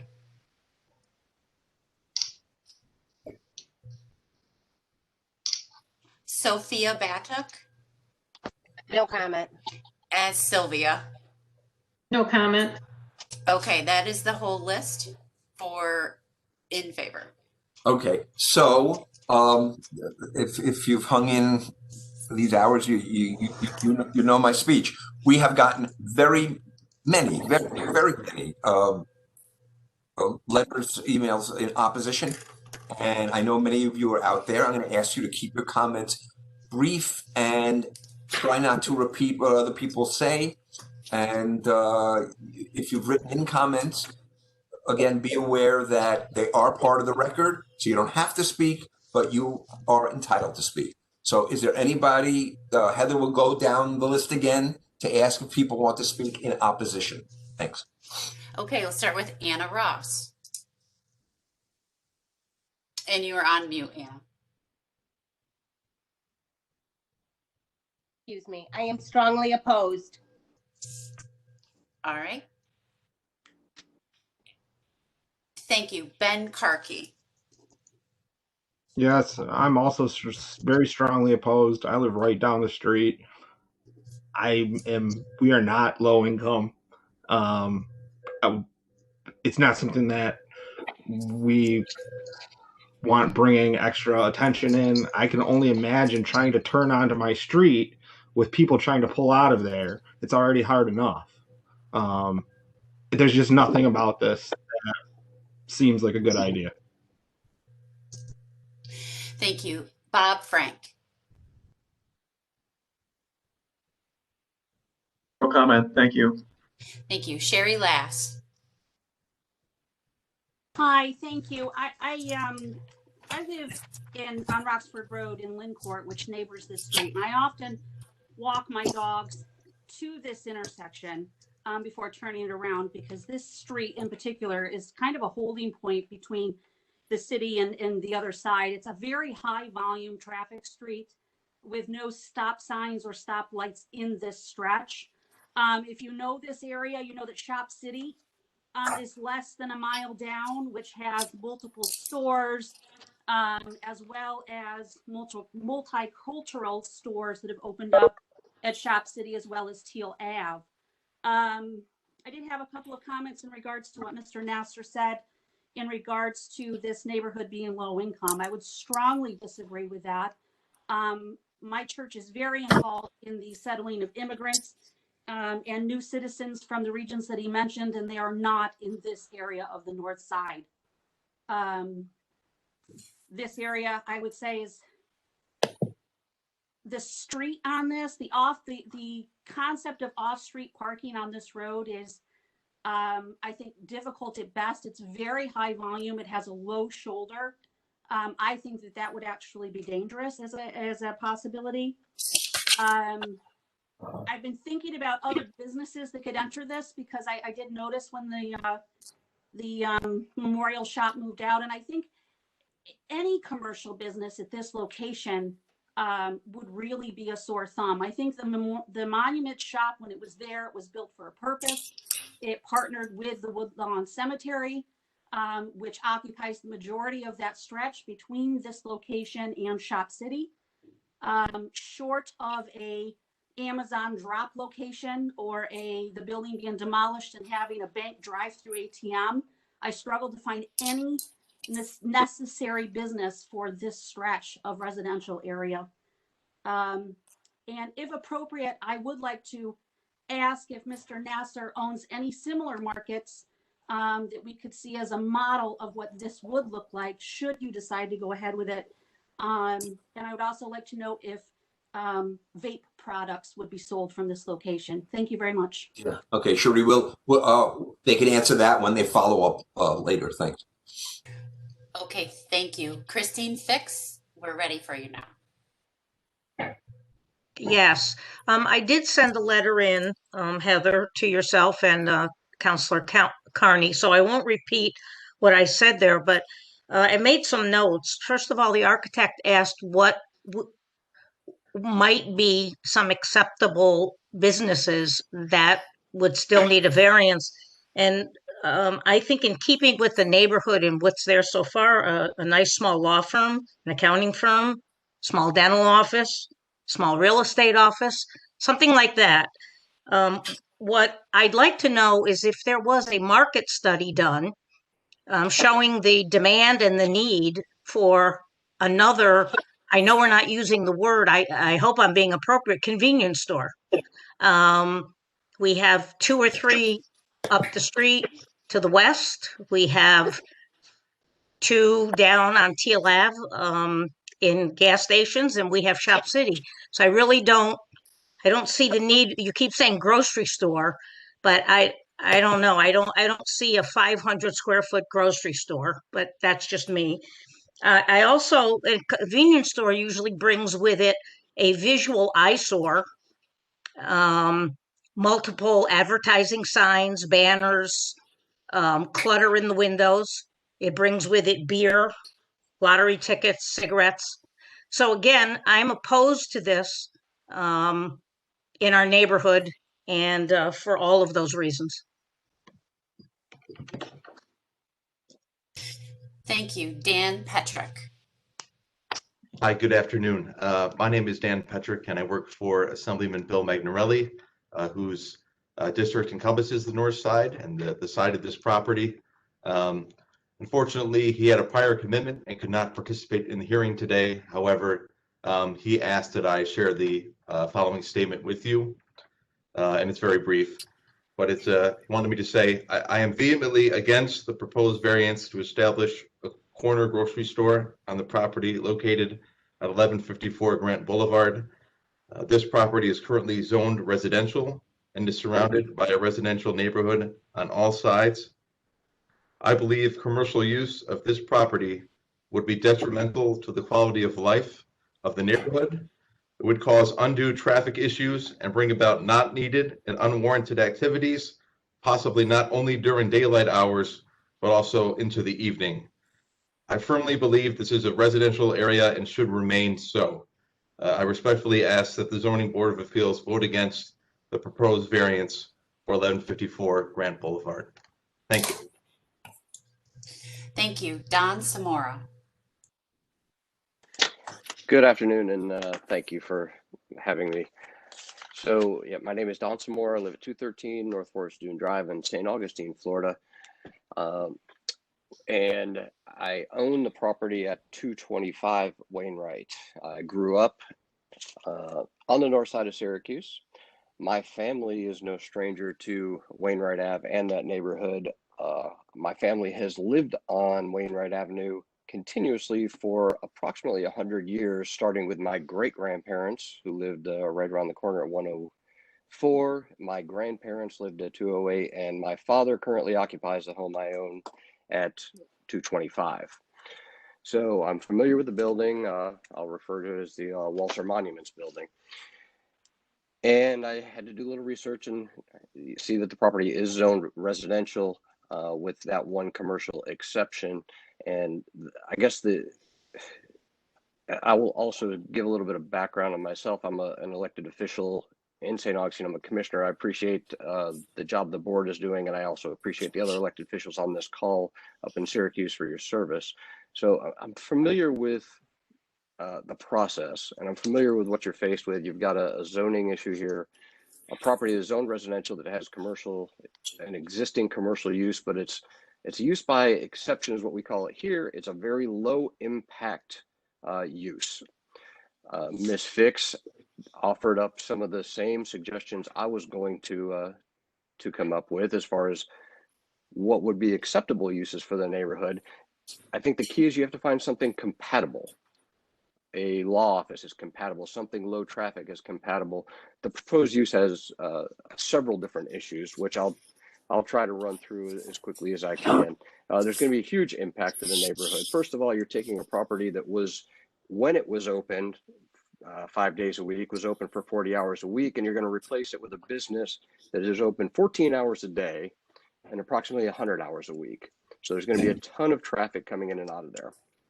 The use of a grocery store requires deliveries, semi-trucks coming in, delivering product. It also has trash going out. I don't see dumpster locations indicated anywhere, and they weren't necessary for the monument company. So you're going to have that type of eyesore sitting out there somewhere on that property, and you're also going to have the traffic associated with it. Let's not forget that this is a residential area. Actually, Mr. Pitcher did a very nice job of documenting that with the pictures he showed earlier.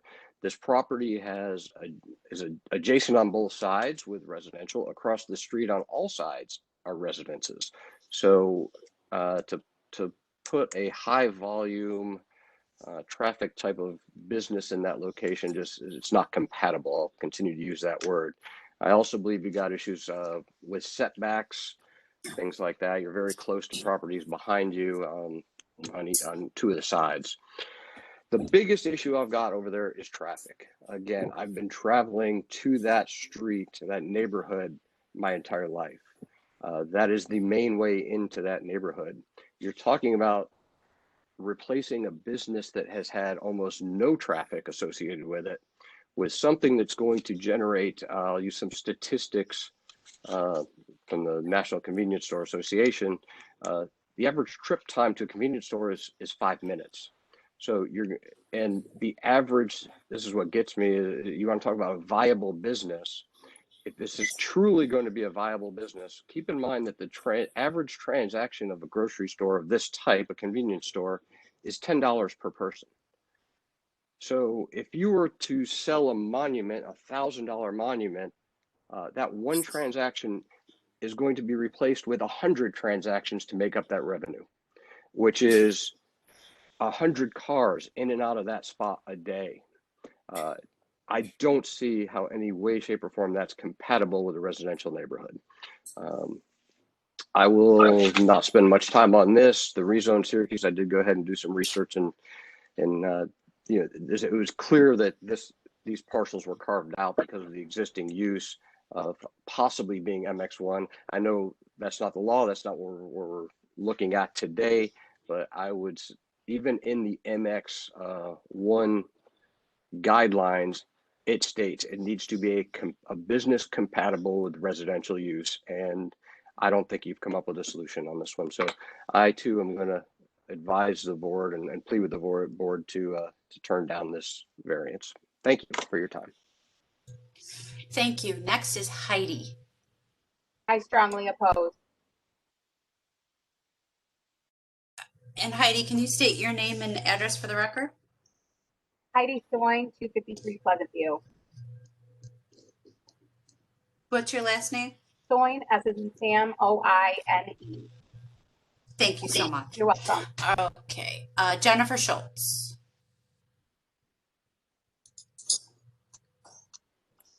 She was. Hi, Jennifer Schultz, 710 Rugby Road. I have a question for the board, and I wonder if there's a traffic study that is going along with this application. Has that been considered?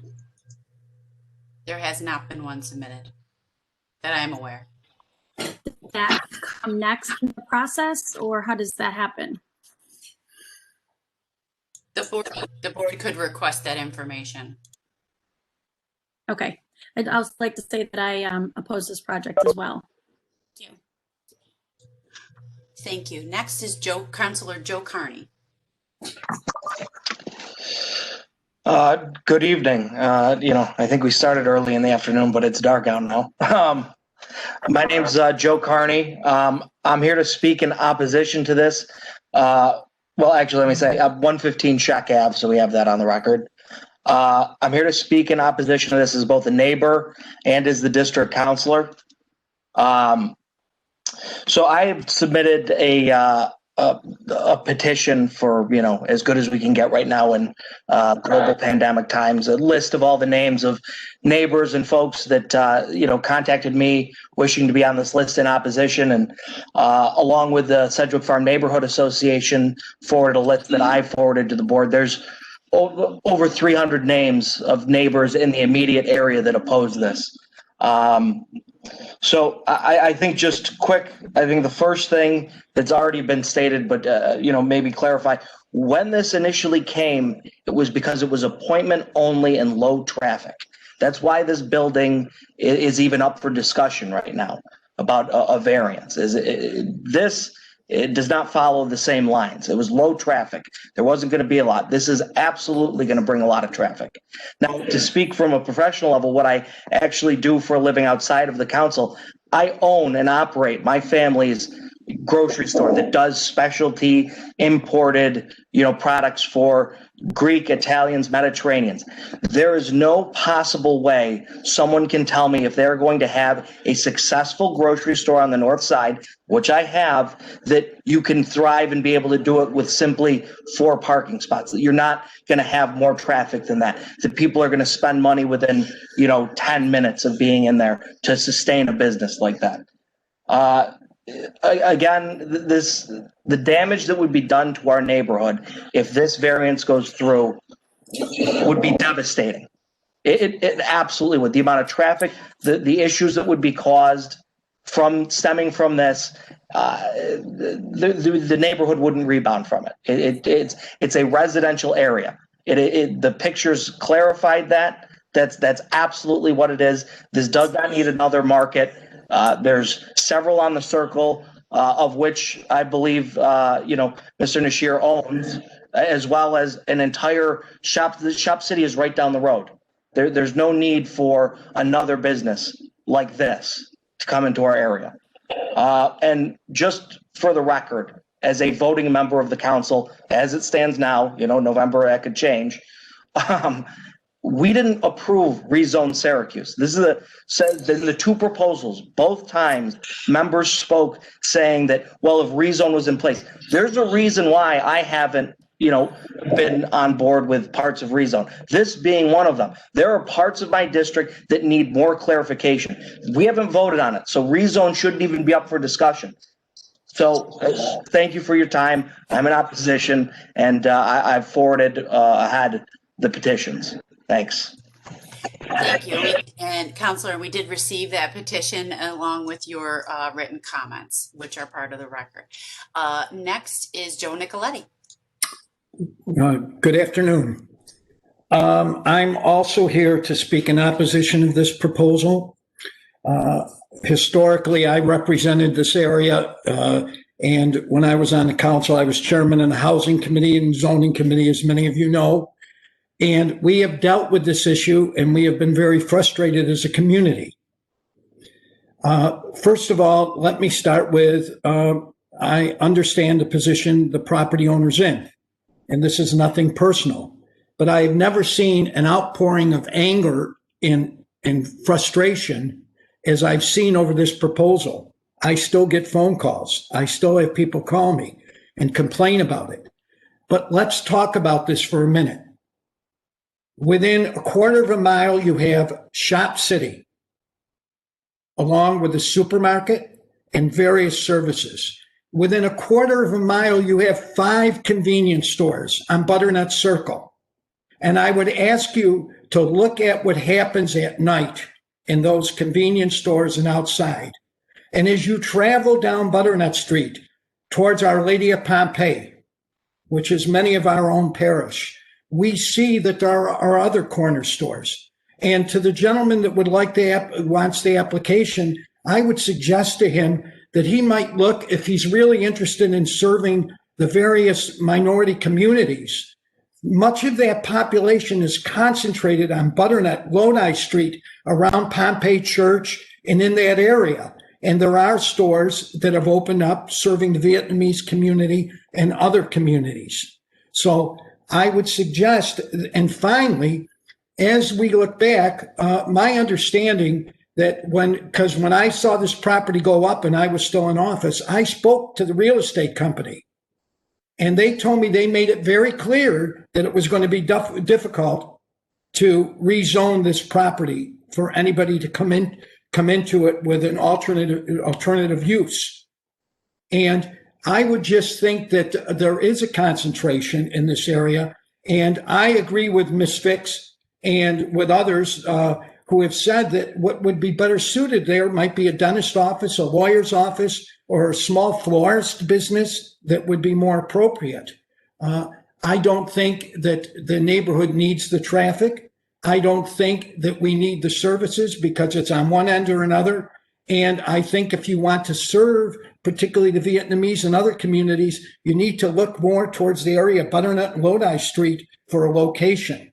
And we have all seen, with all due respect to the owner, who may be a wonderful person, you know, and I know what happens at night. There's only so much you can control, particularly if you're going to be open till 11 o'clock. Kids pulling up in cars, buying beer at the last minute, shooting down Butternut Street, shooting down Lodi Street, coming up down Grant Boulevard. So I think that he should not be discouraged, but he should look and talk to people about trying to bring a business that is more compatible with this neighborhood. Thank you so much. Thank you. Next is Joe Rotundo.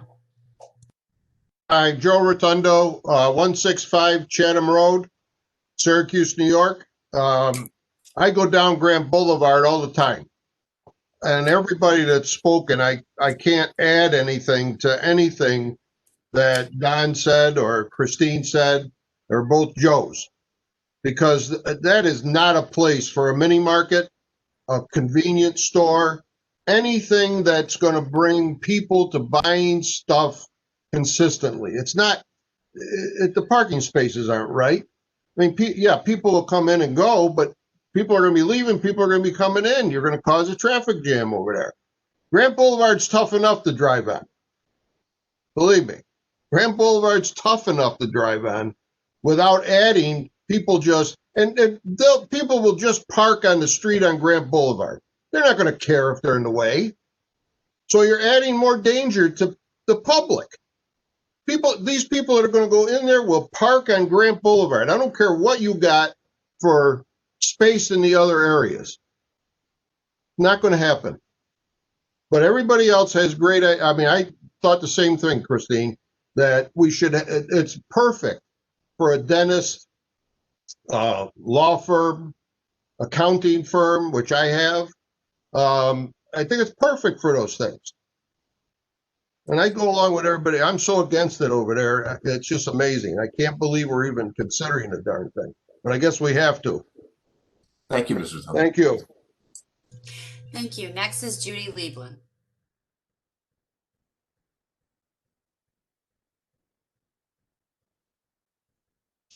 Okay. Next is Karen with no last name.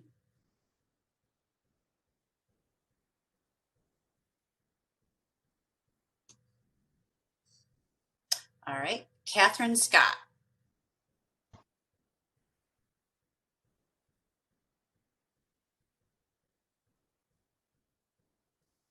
Catherine, if you're with us, you'd like to speak against. Oh, hi, this is Catherine Scott. I live 241 Harding Street, Syracuse, New York. I agree with all the people who've spoken prior to me. I worry about the traffic. I don't think we need more grocery stores. I'm concerned about people loitering. I'm concerned about some of the products that might be sold there. And I do think a good use would be some of the ideas that Christine and others have stated. So I'm very opposed to the idea of a convenience store. Thank you. Thank you. Next is Kathy Murphy. Thank you very much. I also am opposed to the application for the variance for all of the reasons stated above. I don't want to take up a lot of everybody's time repeating, but certainly the traffic is a major consideration that I will think the board has to take a very long, hard look at. I have two questions that I hope can be answered at some point. One is, in looking at the plan, the store is 500 square feet. And the storage space looks to be double that or triple that even, which I'm just curious as to how the plan would work for that. And my second question is, who owns the so-called lost parcel in the back that is not accessible from Grant Boulevard? So hopefully those questions will be addressed, and thank you. Thank you. Next is Lewis Ross. Hi, my name's Joanne Ross. My husband Louis grew up here on Wainwright Ave. We live at 280 Wainwright Ave. It's very difficult to come off Grant Boulevard down Pleasant View just to get to our house. Now, you got a bus stop there. It's a school bus stop. Do we really need this element when there are 12 to 15 stores down near the Butternut Circle? And then if I go the other way, there's Shop City. There are international stores on Teal Ave. And again, thank you everyone that has spoke so far. You're dead on, and we don't need the vandalism or the crime that it brings. Thank you. Thank you. Mary Phonic.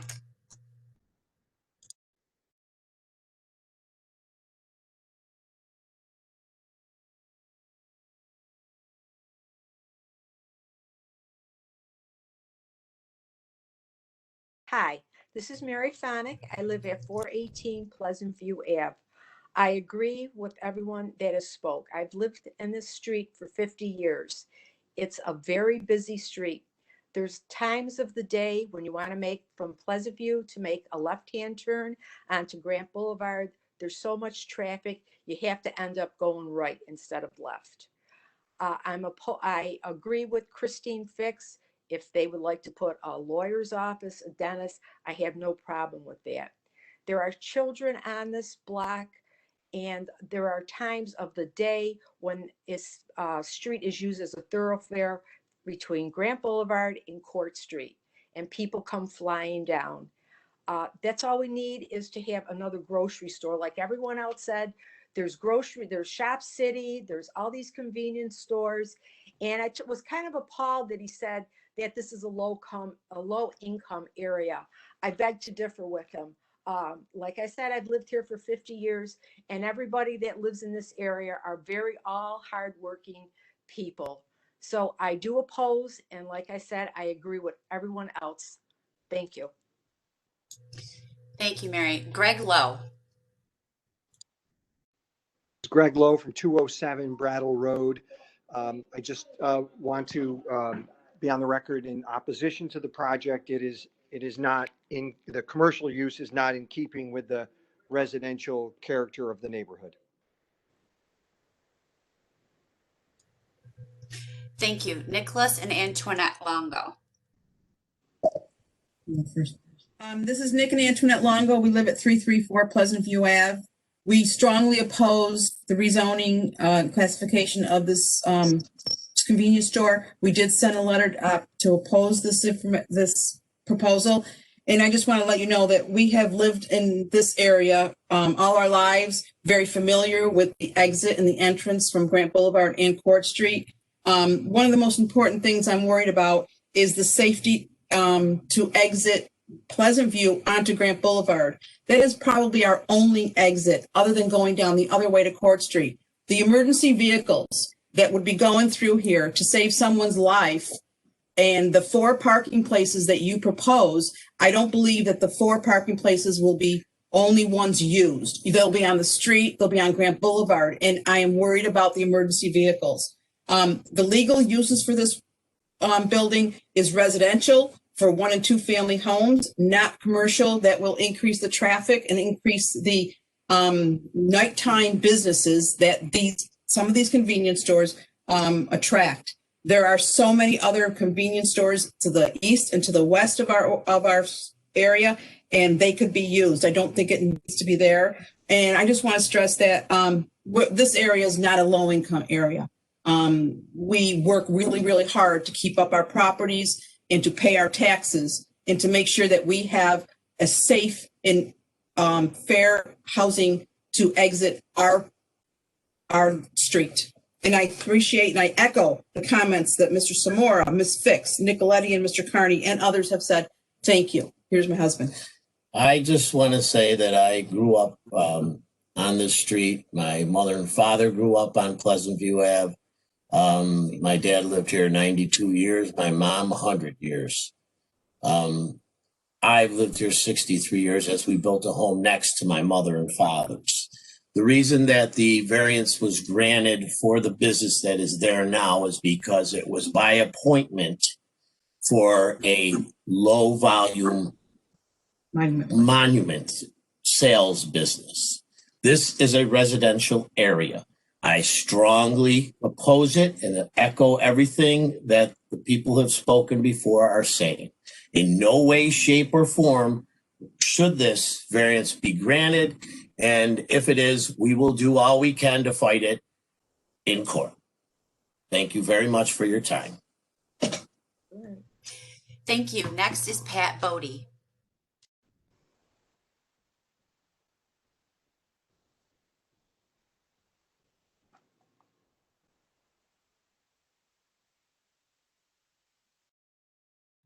Sorry, had trouble unmuting. So my name is Pat Bodie on 804 First North Street, which is not in exactly the direct area. But I want to tell you experience I've had. I'm obviously opposed to this. Where I live, there was a house that was a barbershop. And they sold out to a store that became a convenience store down the street. When it was a barbershop, there was no litter, there was no traffic, it was very calm. Now, half the time you can barely get down the street, there's cars blocking it, they're not there only 10 minutes, they're there a lot. And there's constant traffic, there's litter everywhere. Now, since my area is not as stable as the area that you're talking about, we want to improve our area just like the other area. And what we're finding is convenience stores have made it worse. because there are cars that come from other parts of the city all the time. We have police telling us that, and it does increase the problems in the area. That you're talking about is stable. And I'm worried that if you do what happened in my area, it will become unstable. We need to increase the stability of all the north side. There are a lot of people that work on the north side that are good people and they're getting victimized, and we need to stop it. So I'm hoping that you will not do this to this neighborhood. We need to increase the neighborhood, and this will only decrease the stability. Thank you. Thank you. Next is Patricia Leet.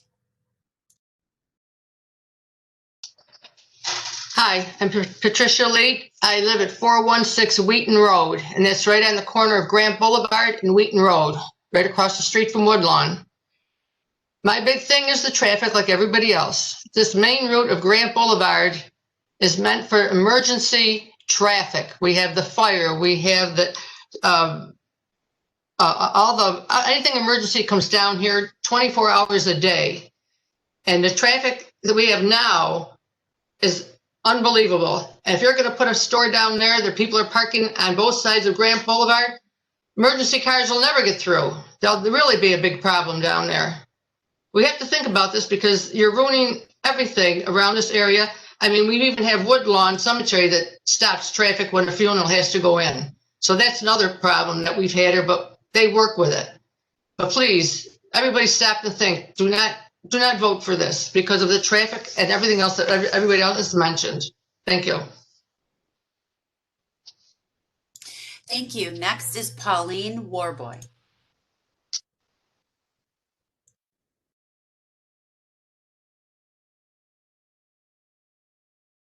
Pauline.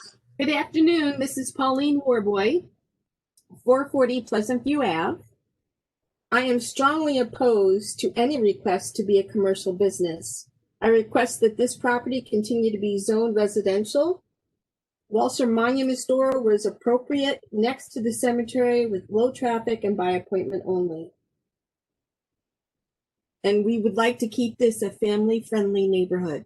Thank you. Thank you. Next is Sophia Baddock. Let me first correct. It is Melissa Batuk. My daughter changed my name on. Oh, okay. Yes, please. Thank you, because we do need that for the record. Yeah, so it is Melissa Batuk. Thank you. And my address is 249 Pleasant View Ave. And I strongly oppose to this. I've written a letter, but I've also taken many notes. I've sat here and listened to everybody. I can't agree more with everybody, and I'm almost in tears just thinking about this. I am the third generation in my house. My children are the fourth generation in this house. So we've been here a while. Next to my house is a public pathway for children to walk to school from Pleasant View to Kenwick. And that pathway was specifically for children to walk back and forth to school. And that pathway has caused a lot of problems. And I can only see more problems coming into this neighborhood from that. My house has been vandalized. My cars have been broken into. And if you bring more of this type of behavior into this area, that is only going to lower the value, the safety, and the happiness of this community. I'd like to comment on a few things that people have said with the Grant Boulevard and driving on the road and trying to get on and off Grant Boulevard. Thank you for the pictures. They're wonderful. However, I would like to actually show you pictures someday of two cars trying to get in and out of Pleasant View Ave. I have popped tires because people don't always stay on their side of the road. So my point is, if you have parking right there, that's only going to make it even more dangerous. And with the bus stop there, and I'm trying to get around the bus to pull into my drive and pull into my road, that is an absolute no-no. It's not going to happen. It is completely dangerous. I barely want to take my kids for a walk around the block as it is. Putting a convenience store there would make it less so. This street here, Pleasant View, has less than 5 stop signs on it from the end of Pleasant View all the way down to Link Court. Now, we already have problems with people racing their cars up and down the street. We don't need to increase that. We do not need to increase any more traffic in here. And the corners, Pleasant View and the Bronx, that's a street that splits off into a T, right going to Wainwright, left going to Pleasant View. Now those turns immediately after to get onto the continuation of Pleasant View and Wainwright are in completely tight corners, just like Pleasant View to Grant, which I've seen accidents happen there. I've assisted with accidents there. Not the place for more traffic. And with weather coming, and our weather being the way it is in Syracuse, there's always high volumes of snow on those corners, which make it already treacherous to get around those corners, let alone adding more traffic to that. We are not a low income neighborhood by any means. We have within a quarter mile, plenty of convenience stores, plenty of grocery stores, plenty of international stores. We are not a food desert. There's no need for one here. And you were speaking, Mr. Pitcher, of a driveway being put in on Grant Boulevard. Now, we already have a traffic problem, and if you add another driveway to a store, that's even a bigger problem. And I totally agree with everybody who's saying people are just going to park anywhere on Grant Boulevard and cause more traffic problems, because that is absolutely what's going to happen, because people just don't care. I agree with it staying a residential or special use as it currently is, because that did not create any traffic. And it was in line with Woodlawn Cemetery. I'm worried about the vagrants that comes along with it. And we've talked about how we have shops down Grant Boulevard to Teal Ave and down towards Butternut Ave. We also have shops that are down towards Oak Street. We have shops down at the other end of Pleasant View Ave. To the northeast and south, there is plenty of selection, plenty within walking distance. There's absolutely no need for this. I have young children in this neighborhood, and there's people that walk them down the streets that I don't always particularly care, that don't belong in this area. I don't want to add to that. Can I ask you to wrap up, Ms. Baddick? Excuse me? I said, can I ask you to wrap up? You're kind of repeating what other people said, okay? Well, I'm sorry I'm repeating it, but I really want it well known that this is not the place for a store. Okay. Thank you. Thank you. Thank you. Sylvia. Sylvia, if you could state your last name. Sherritt, S-H-E-R-E-T, 226 Brattle Road. I am opposing this as being not compatible with the neighborhood for all the reasons many other people have already spoken about. And I think it would decrease the quality of life for the residents in the immediate vicinity. Thank you. Okay, and you were the last one on the list, but a long time ago at 1:10 p.m., a person named Mary Celebrici wrote in the chat, and so I will read that here. The audio is terrible here. I can't hear what is being said and cannot get audio. I am totally against the use variance request for 1154 Grant Boulevard. This has always been a low traffic business and should remain so. It should not become a high traffic store, especially another convenience store. I have signed the petition. I live in the area, and along with all the other neighbors, I am totally opposed to this request. So I just want to read that from Mary Celebrici, and that is the end of the people on the list. Mr. Koenig. Yeah, okay, that was a lot of fun. Could we just do this all over again right now? Okay, thank you. Oh no, I'm sorry, we will not close the case. The applicant has an opportunity to respond if they wish. I'm sorry. And with no questions from the public, if the board has questions, we will ask them. Mr. Pitcher? basically regarding the parking issue, it wasn't particularly clear from that drawing.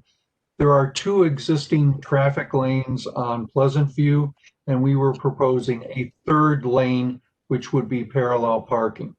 And I agree with the comment about a driveway on Grant. That's the reason we did not propose putting a parking lot on there. I feel that the corner there with the street corner and getting traffic off of Grant onto the parking area would be safer. No parking signs are one way of controlling traffic, and traffic tickets work. Basically, there is a lot of opposition, and I don't expect this to go forward. But I would very much be happy to know what the board would like to see as a possible use for this property. And I turn it over to the owner if the owner wants to make any additional comments. Mohammed? Yes, thank you. Same thing as you said, Mr. Logan. I see there's a lot of opposition, and I don't want to go and open up a business that actually have this much up against it. So, because basically a business would need them to support it, because I'm not going to be able to run something not having the community support that type of business. Now, I know that grocery stores with tobacco and liquor, that's what actually most of the time makes a grocery store trouble to the neighborhood. International groceries, I don't think it does have that much of a problem as the local grocery stores, but I'm not gonna swim against the river. I have the same hope that the board would tell us what we would be able to use with this property. International market, there is a couple of them in North Side Syracuse. Community is changing in North Side Syracuse. I know everybody here is probably I have been there for a long time, living there. When I first came to the U.S., I came here 2001. I went to school in Grant Boulevard and Grant Middle School. I lived on Moyne Ave. Me and my brother was here in 2001. Now I have 5 kids. I have brothers that came and followed us, and we were Yemeni community. There was about 20 of us. Today we go more than 700 of us, but living around Syracuse. So community has changed. We international, especially from the Middle East and Northern Africa, have settled in north side of north side Syracuse. But I'm hoping that I can do with this building some type of business, some type of idea. I know a commercial building, if it's not used, it's a lot of taxes that we have to pay, and it's a lot of insurance. And being a vacant commercial or resident, it's going to be expensive to keep up. Even though if I can't do anything with it, if I put it out to the market to be sold to get someone to come up and try to do something, not to have it vacant, I need some type of guidance from the board to actually would be used. I make one final comment, please? Yeah. I would like to ask all the residents who are concerned about their neighborhood to think about making suggestions, finding tenants. We are in an economic situation where office space, dentists, all of these things, we have way too much space. And if you're trying to preserve your neighborhood, help us find a tenant that's acceptable to you. Okay. So thank you. Yes, Mr. Nash. Yeah, one more thing. I know there is a lady that asked for a question she said I hope that the owner would answer. It's the store wise. It has a small area for sale while it has a big area for the storage. It's the way that international stores have. You would see a storage area will be a lot more than the front area. We have specific items that we sold in those international market. It's not as many as if you walk into a big market, but it'll be the same item, and then it's just big quantity of it. So that is the reason why a storage area will be bigger than the retail space for the store. Yes, for the hours of the operation, I don't think there's an international hours that goes after 7 o'clock. Most of the stores, there is one she's right. There is one now exists that's in the circle, the Grant, right before the circle, across the street from the pizzeria, right next to the auto zone. They just opened up this week. It's a Middleton store, Iraqi store. So they have that type of business, and we are about 5-6 blocks down toward the Teal Ave. Thank you. And that's it. Thank you. Yeah. Heather, is it appropriate? If not, that's fine. Is it appropriate based on the applicant's comments if we ask them if they want to withdraw their application, or should we just go and deliberate? Mr. Chairman, if you don't mind, I'll jump in for that. Yes. I would say that is an appropriate request, and probably more advisable to the applicant, so that they can reconsider. I wanted to add, though, the applicants have suggested and requested that you provide recommendations as to the type of use that would be appropriate. I would advise against that. I don't think that's appropriate at this time because it would be speculation, and because in order to support that, just as an example, somebody mentioned a dental office and florists and things like that have been thrown out. If you were to suggest that today, I would say in the next application, they're going to need evidence to support that. So I would just advise against doing that. And we at Corporation Counsel can't give legal advice to the public, but the one piece of advice I'll always give people is do your research and maybe talk to a land use lawyer when you have a land use question. Okay, so it is appropriate. Mr. Nasher, Mr. Pitcher, before we deliberate on this, would you like to withdraw your application? I would like to ask what happens if you refuse this.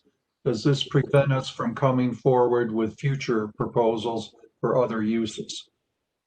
It would have to be a substantially different use. So if it was substantially similar to this one, it would be hard for a time because of the denial. But if it was substantially different, which based on what you just said about wanting the community support, that's what you're talking about, then you would be able to bring a significantly of substantially different application. Okay, Mohammed, do we want to withdraw this application? Honestly, I don't know. I don't know how much time do I have to think. I don't know. We're going to deliberate right now. We're going to make our decision right now. If we get rejected, basically we cannot come up with another. What do I have to? You can come back. What our counsel says is that if you come back and say, well, we're only going to sell canned food instead of packaged food, if it's a similar application, it's not going to fly. If you come back and say we want to make a library, a daycare center, or something like that, you'll still need a variance, but that's different enough that could be considered again. So, I mean, whether we whether we reject it or you withdraw, you're still not going to be able to come back too soon and ask for anything related to a grocery store, convenience store, food store. Tell me if I'm saying anything wrong, Catherine. That was perfect. Okay. So you can take your chances. We'll deliberate. It's not going to really change much, but based on your comments, I thought I would at least bring that up. Okay, I guess we're ready to listen to what the board. Okay. Thank you. So we're going to close the hearing. I want to check my calendar to see what day it is. Okay. So we've already on the first case we put it on hold. We kept the case open. So our second case is let me just go to this B-20-17 use variance waive use is permitted for 1154 Grant Boulevard to establish a retail use. Is there a motion from the board? Yes, this is Otis Jennings, and I make a motion that we deny the request. Okay, is there a second? I'll second. Mike Stanton. That's Mike. So Otis, you're going to have to go through the 5 or 6 tests. Do you have that available? Yes. Okay, so let's hear your rationale. Okay. And will there be a change to the neighborhood's character? I think that was plainly and clearly stated. Yes, there would be a change. And are there alternative solutions available so that a variance is not needed? Excuse me, I don't think they're the right conditions. You want a use variance. You want a use variance. Could somebody refer Otis to the right page? Page. What page are we on? 247. Page 231. Okay. 231. Upper right corner, 229. 229. 29. Right corner. That's the paper. That's the paper. That's the paper page. I don't think I have the right. If you got the PDF, it's on page 247. Giving our audience an indication of how many pages we had to read this week. Yeah, I'm trying to pull up the right document. Well, Heather, could you put it on the screen, maybe? I do not have it. I was just going to say, Catherine, if Heather? you'd like to read out loud the 4 tests, each one, and then have Otis respond. I can share my screen. Yeah, let me respond to that. Okay, somebody's sharing their screen. Somebody's sharing. Okay. There you go. Then you got to make it bigger. Okay. It doesn't help. Bill, you have to unshare. There are the 4 conditions for the use. Those are the Hold top. on. Let's have the board and our lawyer do this instead of the applicant. So can you unshare? Yeah, that's just. Katie, I have it if you want me to do it, if you don't have it up. That would be great because I don't have it up yet. I appreciate that.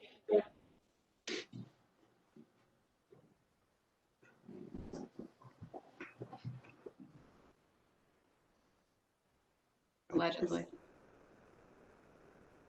Nope, that's not what I wanted to do. Sorry. There it is. Yeah, that's it. There was it. That was it. Yeah. Oh, something weird came up for me. There you go. Sorry.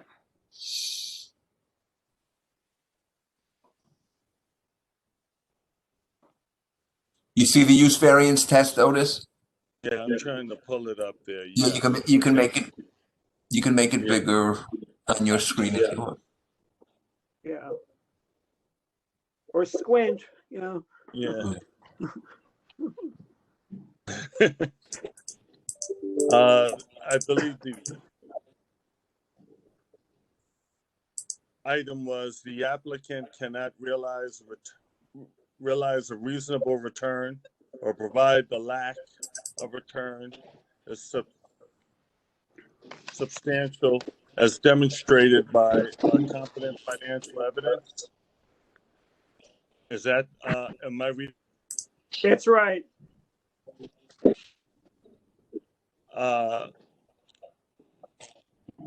And for that reason, I think it has already been stated very clearly by the number of residents that live in that area that the reasonable return would not, provide or demonstrate by any competent financial evidence that it would be a good idea to have this store in that area.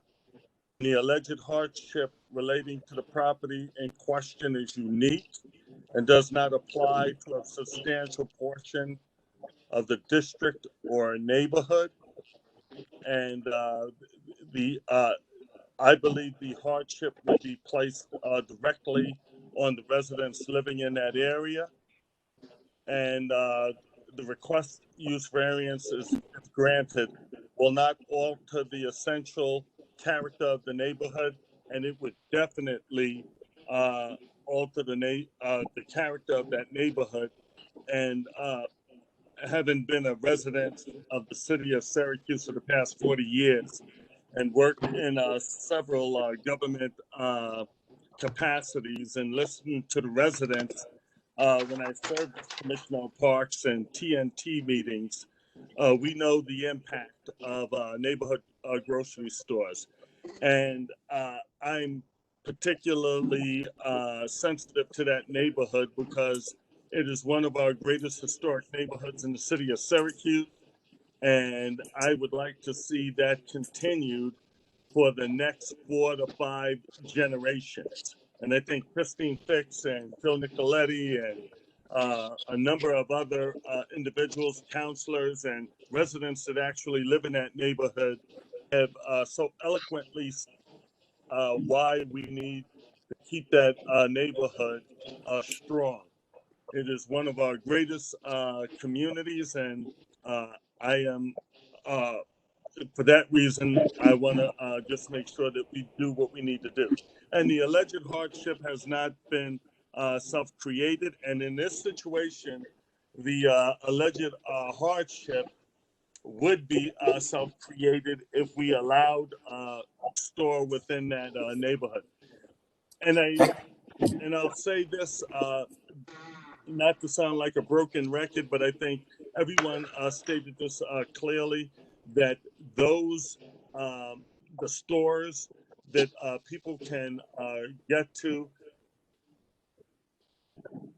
proximity to the neighborhood, and we want to keep our housing stock and our taxpayers who have hung in here for generations with the city of Syracuse strong.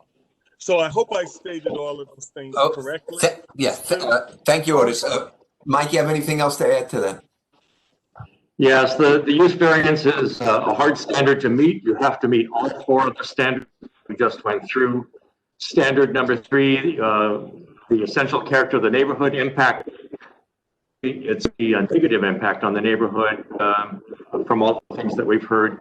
The alleged hardship, I would say, is self-created because the owner did not look into the uses and variances that would be required before purchasing the property.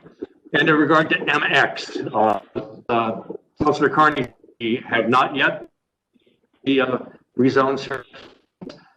Personally, there's too much mixed use in the new plan into residential neighborhoods like this, and I would like to see MX on the corner in the future.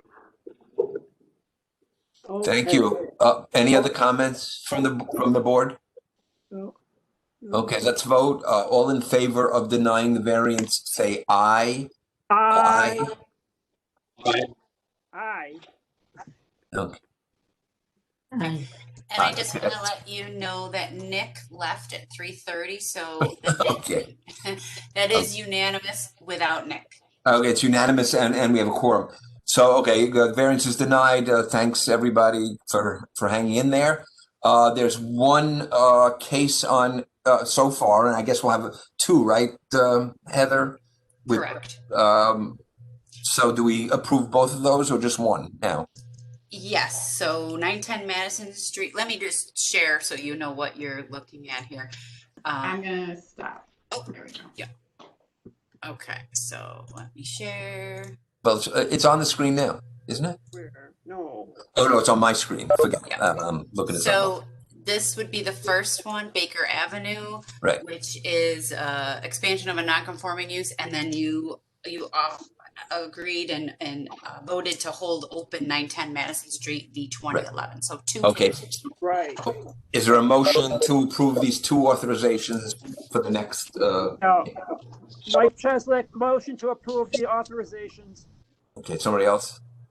I'll second it. Second, Karen seconds. All those in favor say aye. Aye. Aye. Okay. Motion to adjourn. I'll make a motion, we adjourn, Mike Cheslak. I'll second that. Okay. All those in favor say aye. Aye. Aye. It's been my honor to spend all this time with you. Hours. We'll see you next time. Good night. Good night. Yeah, good night.